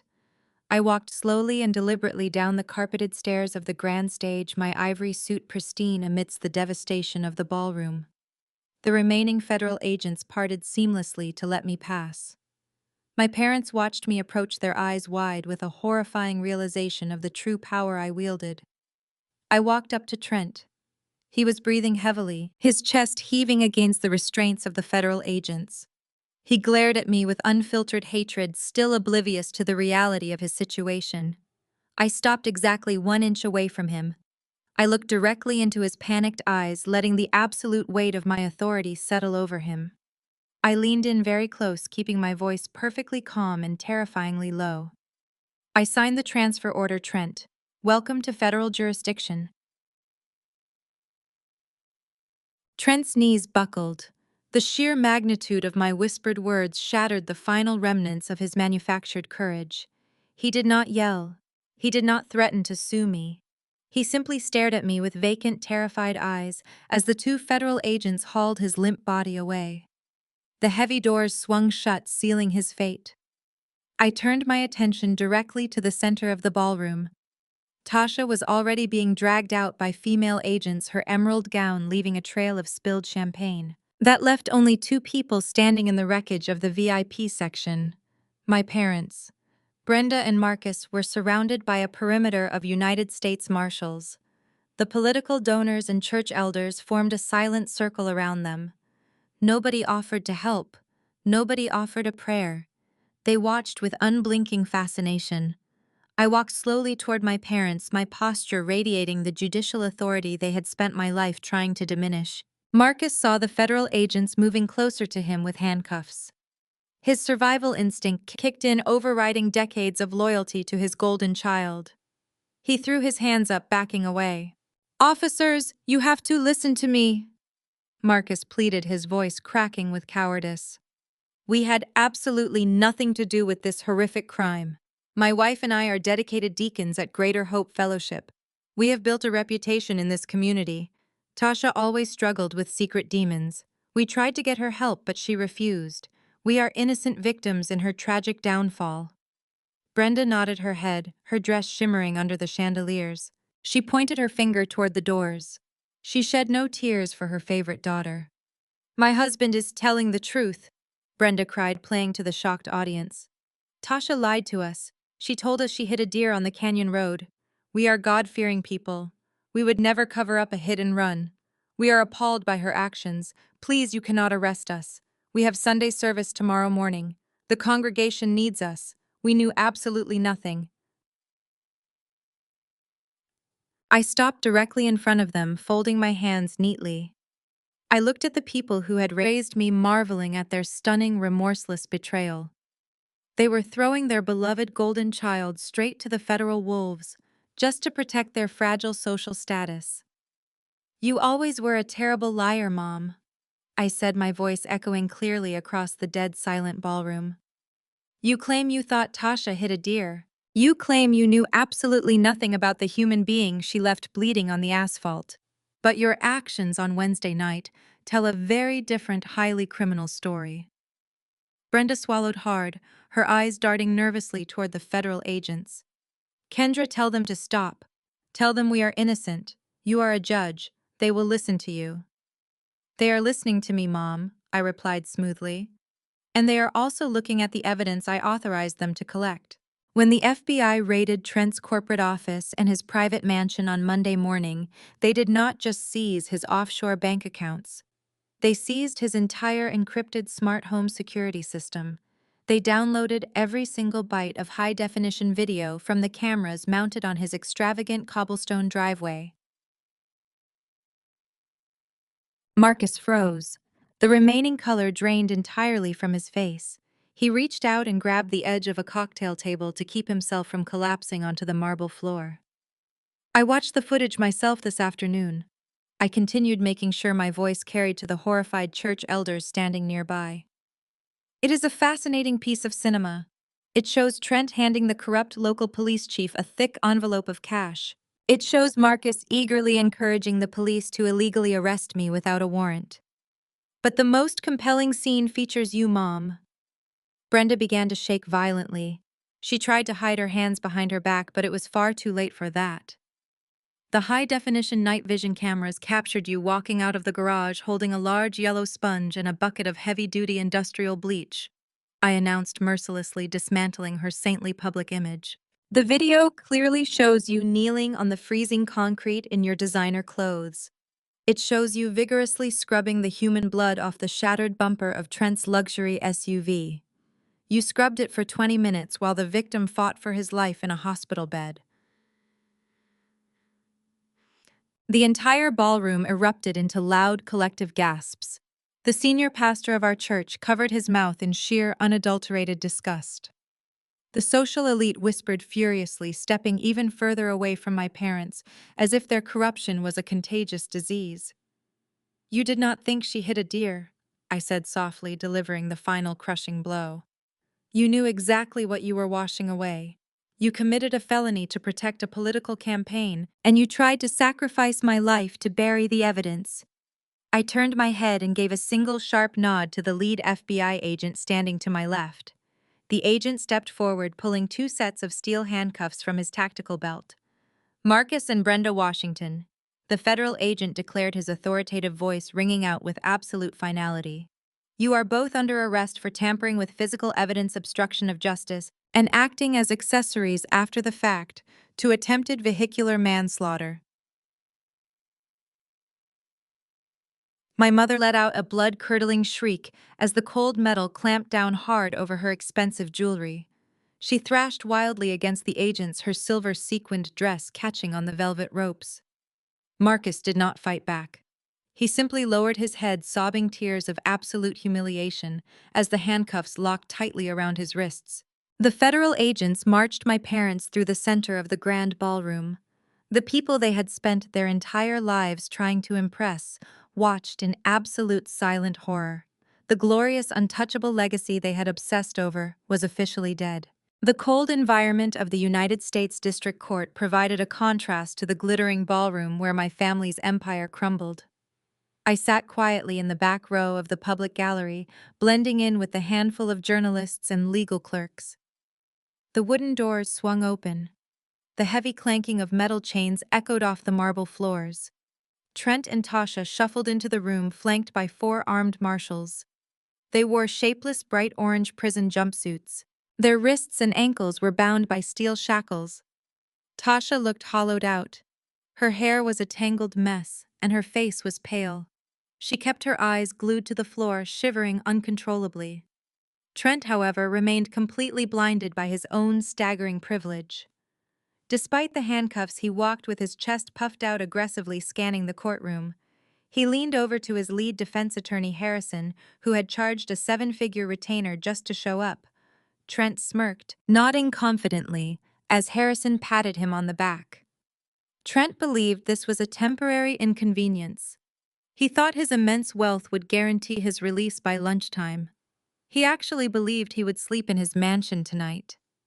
I watched him from the shadows of the gallery, a knowing smile touching my lips. Trent did not bother to research the judge assigned to his arraignment.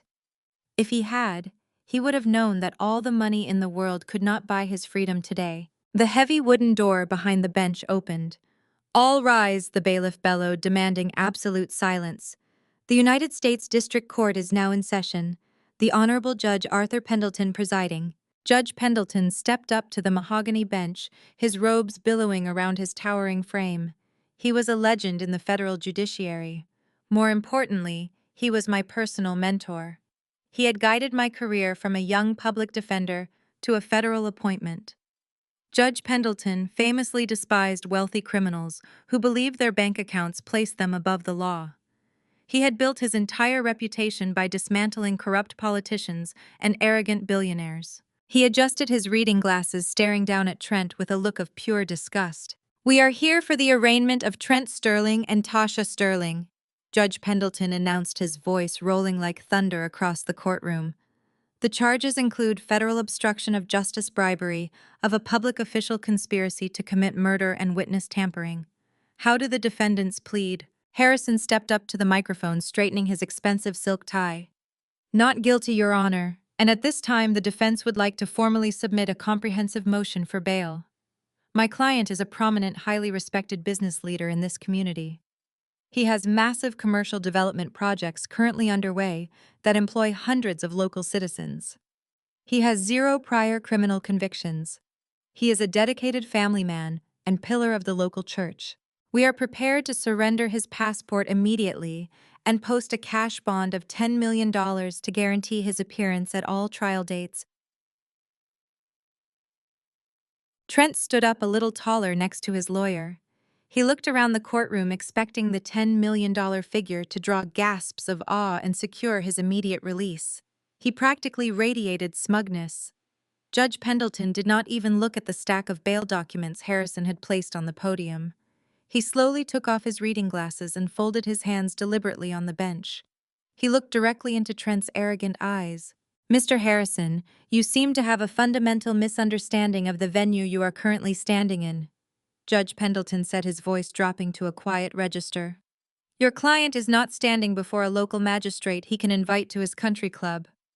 Your client is sitting in a federal court facing charges of attempting to execute a federal witness inside a medical facility. He was caught on a federal wiretap purchasing a police chief to destroy evidence of a brutal crime." Harrison swallowed hard, visibly losing his swagger. "Your Honor, the defense argues that the flight risk is minimal, given his financial ties to the city. The $10 million bond is more than sufficient." "His financial ties are exactly the problem," Judge Pendleton snapped back, his voice cracking like a whip.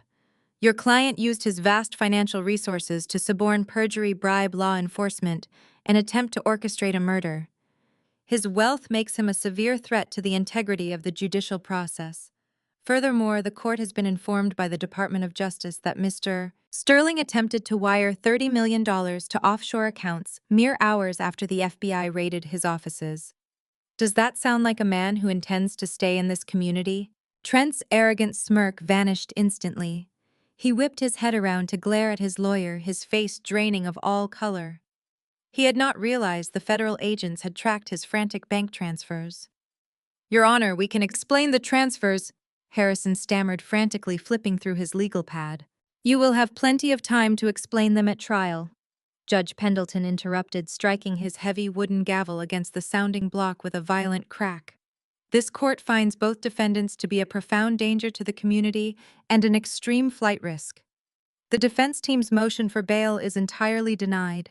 The defendants are hereby remanded to the custody of the United States Marshals Service without bail until the conclusion of their trial. Trent physically stumbled backward, his knees buckling under the weight of his bright orange jumpsuit. The absolute reality finally broke through his impenetrable wall of privilege.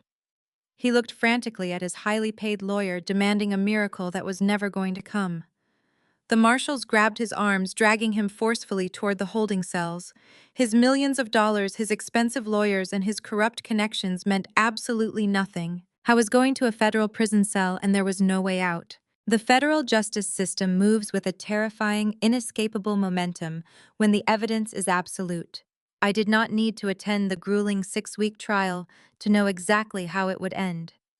The mountain of digital evidence, the wiretaps, the black box telemetry data, and the devastating testimony of the surviving victim painted a flawless picture of arrogance and violent corruption. The highly paid defense attorneys. Trent had banked his entire life on proved completely useless against the crushing weight of the United States government. When sentencing day finally arrived, the courtroom was packed with journalists, former political donors, and curious onlookers, eager to witness the official collapse of the Sterling Empire. I sat quietly in the back row of the gallery, dressed in a simple beige trench coat, watching the final act of this tragedy unfold. Judge Pendleton did not mince words. He looked down at Trent and Tasha with a profound, unyielding disgust. Trent was sentenced to 25 years in federal prison without the possibility of early parole. The judge systematically dismantled Trent's fraudulent real estate business, signing comprehensive asset forfeiture orders that seized his offshore accounts, his luxury vehicles, and his sprawling suburban mansion. Every single cent of his ill-gotten wealth was liquidated to pay massive restitution to the hit-and-run victim and to cover the extensive federal fines. Trent stood at the defense table, his shoulders slumped, his eyes completely hollow. He was no longer the untouchable king of the city. He was just another inmate entering the federal system with absolutely nothing to his name. Tasha received a 10-year federal sentence for her role in the hit-and-run and her participation in the subsequent cover-up. Her glittering political career was permanently destroyed before it ever really began. She wept loudly as the marshals clamped the heavy steel handcuffs around her wrists, begging the judge for mercy she had never once shown to the man she left bleeding on the asphalt. She looked back at the gallery, her eyes desperately searching for our parents. But they could not save her. They could not even save themselves. Marcus and Brenda faced their own reckoning later that same afternoon. Because they had actively cooperated with federal investigators after their arrests, desperately turning against Trent to save their own skin, they managed to avoid prison time. Judge Pendleton handed them 5 years of strict federal probation, but the true punishment was the absolute devastation of their social standing. The massive, affluent church congregation they had dedicated their entire lives to impressing turned its back on them instantly. The senior pastor publicly excommunicated them, citing their horrific lack of moral integrity. The wealthy friends they had entertained at lavish Sunday dinners stopped answering their phone calls. Stripped of Trent's financial backing, my parents could no longer afford the exorbitant mortgage on their pristine colonial house. The bank foreclosed on the property within 3 months. They were forced to sell their expensive cars, their designer clothes, and their fine jewelry just to pay their mounting legal debts. The proud, arrogant couple who had constantly judged my modest lifestyle was evicted from the very neighborhood they used to rule. They moved into a cramped, dilapidated one-bedroom apartment on the outskirts of the city, surrounded by the poverty they had spent decades actively mocking. Their generational wealth was a complete illusion, a fragile house of cards that collapsed the second a strong wind blew through. I watched their downfall from a distance, feeling no joy, but also feeling zero pity. They had chosen their path. They had chosen to worship a toxic, corrupt man because he offered them a shortcut to power. They had chosen to sacrifice their youngest daughter to protect a violent lie. Now they were forced to live in this miserable reality they had actively created. A few weeks after the sentencing, I was sitting in my judicial chambers reviewing a stack of complex civil rights cases. The heavy mahogany clock on the wall ticked softly, marking the peaceful, productive rhythm of my new life. My personal cell phone rang. I glanced at the screen, noting an unknown local number. I answered it cautiously, suspecting it might be a clerk from a different department. "Hello," I said, my voice carrying its usual calm authority.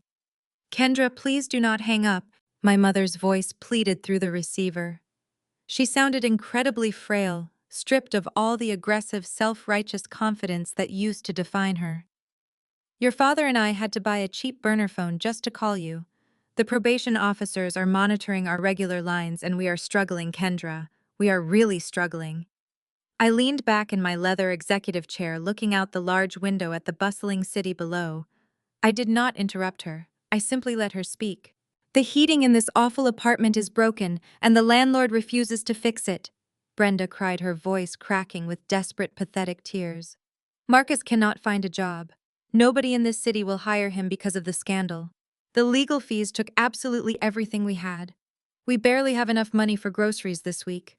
I know you are angry with us, but you are a federal judge. You make a substantial salary. You have incredible power. We are your parents, Kendra. We brought you into this world. You cannot just leave us here to freeze and starve. Please just wire us a few $1,000s to help us survive the winter. We are begging you." I listened to the desperate, trembling breath of the woman who had slapped my face and demanded I go to prison for her favorite child. I took a slow, deep breath. I felt absolutely no obligation to save them from their own consequences. "You should ask Trent for a loan," I replied coldly. "I hear he makes 30 cents an hour stamping license plates." I permanently ended the call. I placed the phone face down on the polished mahogany surface of my desk. The brief, pathetic silence that followed my mother's desperate plea felt incredibly light. There was no guilt pulling at my conscience. There was no lingering obligation to save people who would have gladly watched me rot in a prison cell to protect their own fragile status. I took a slow, deep breath, letting the crisp, clean air of my judicial chambers fill my lungs. The towering windows of my office offered a sweeping view of the bustling city below, a stark contrast to the miserable, cold reality my parents had engineered for themselves. I turned my back on the window and walked toward the heavy oak wardrobe standing in the corner of the room. I opened the doors and reached for my thick black judicial robe. Slipping my arms into the heavy fabric, I felt the familiar grounding weight of the immense responsibility I carried. It was a weight I had earned through years of grueling work, relentless study, and an unwavering commitment to the law. My parents had called my career a failure because it did not come with a flashy country club membership or a shiny luxury vehicle. They failed to realize that the robe I now wore commanded a level of absolute authority that all of Trent's stolen millions could never buy. I smoothed the lapel, adjusted my collar, and picked up my detailed case files for the morning docket. My lead clerk, a brilliant young woman who reminded me so much of myself 10 years ago, tapped gently on the open door. "We are ready for you, Your Honor," she said, her voice filled with genuine respect. "The gallery is full and the prosecution is prepared to proceed." "Thank you, Sarah," I replied, offering her a warm, authentic smile. "Let us get started." I walked down the quiet, secure corridor connecting my private chambers to the main courtroom. The heavy wooden door swung open.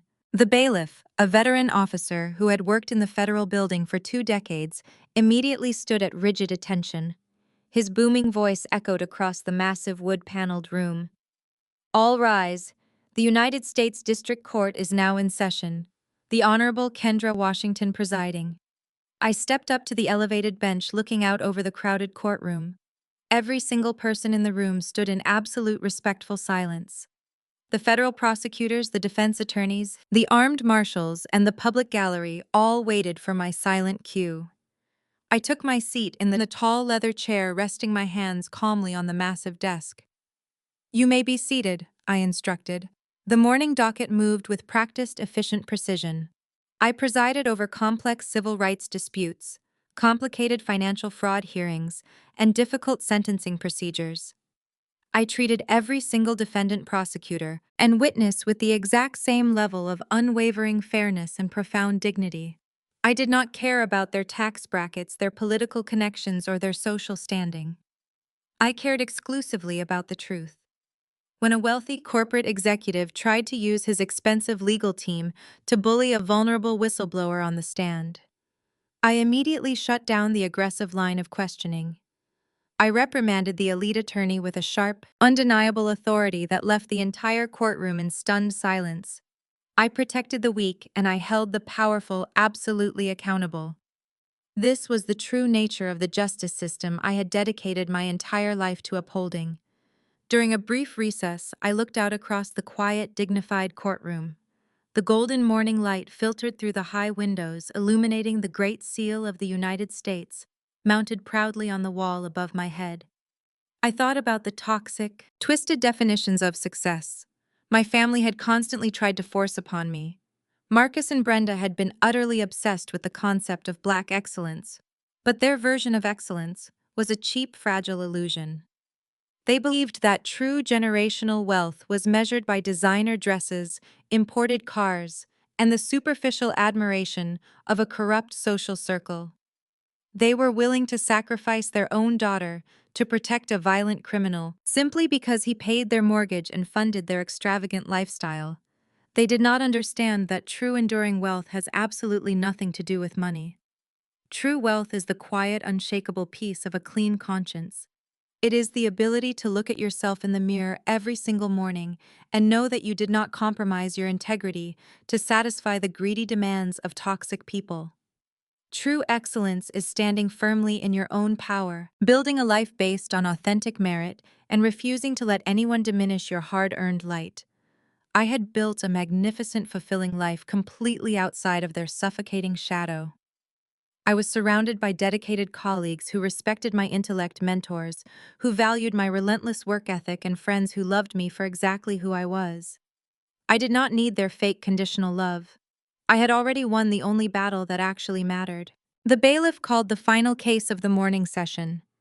It was a complex sentencing hearing for a corrupt city official who had spent years abusing his power to exploit marginalized communities. He stood nervously before my bench, his expensive suit doing nothing to hide his trembling hands. He looked up at me, waiting for the final definitive judgment. I looked down at the extensive case file, reading the final paragraph of my carefully considered ruling. I looked the corrupt official directly in the eyes, delivering a firm, unyielding sentence that would ensure he could never harm another innocent person again. I picked up my solid wooden gavel. I held it firmly in my right hand, feeling the absolute, undeniable power of the truth flowing through my veins. I struck the sounding block with a loud, resounding crack. Justice is served. The screen quickly fades entirely to black, leaving no remaining loose ends.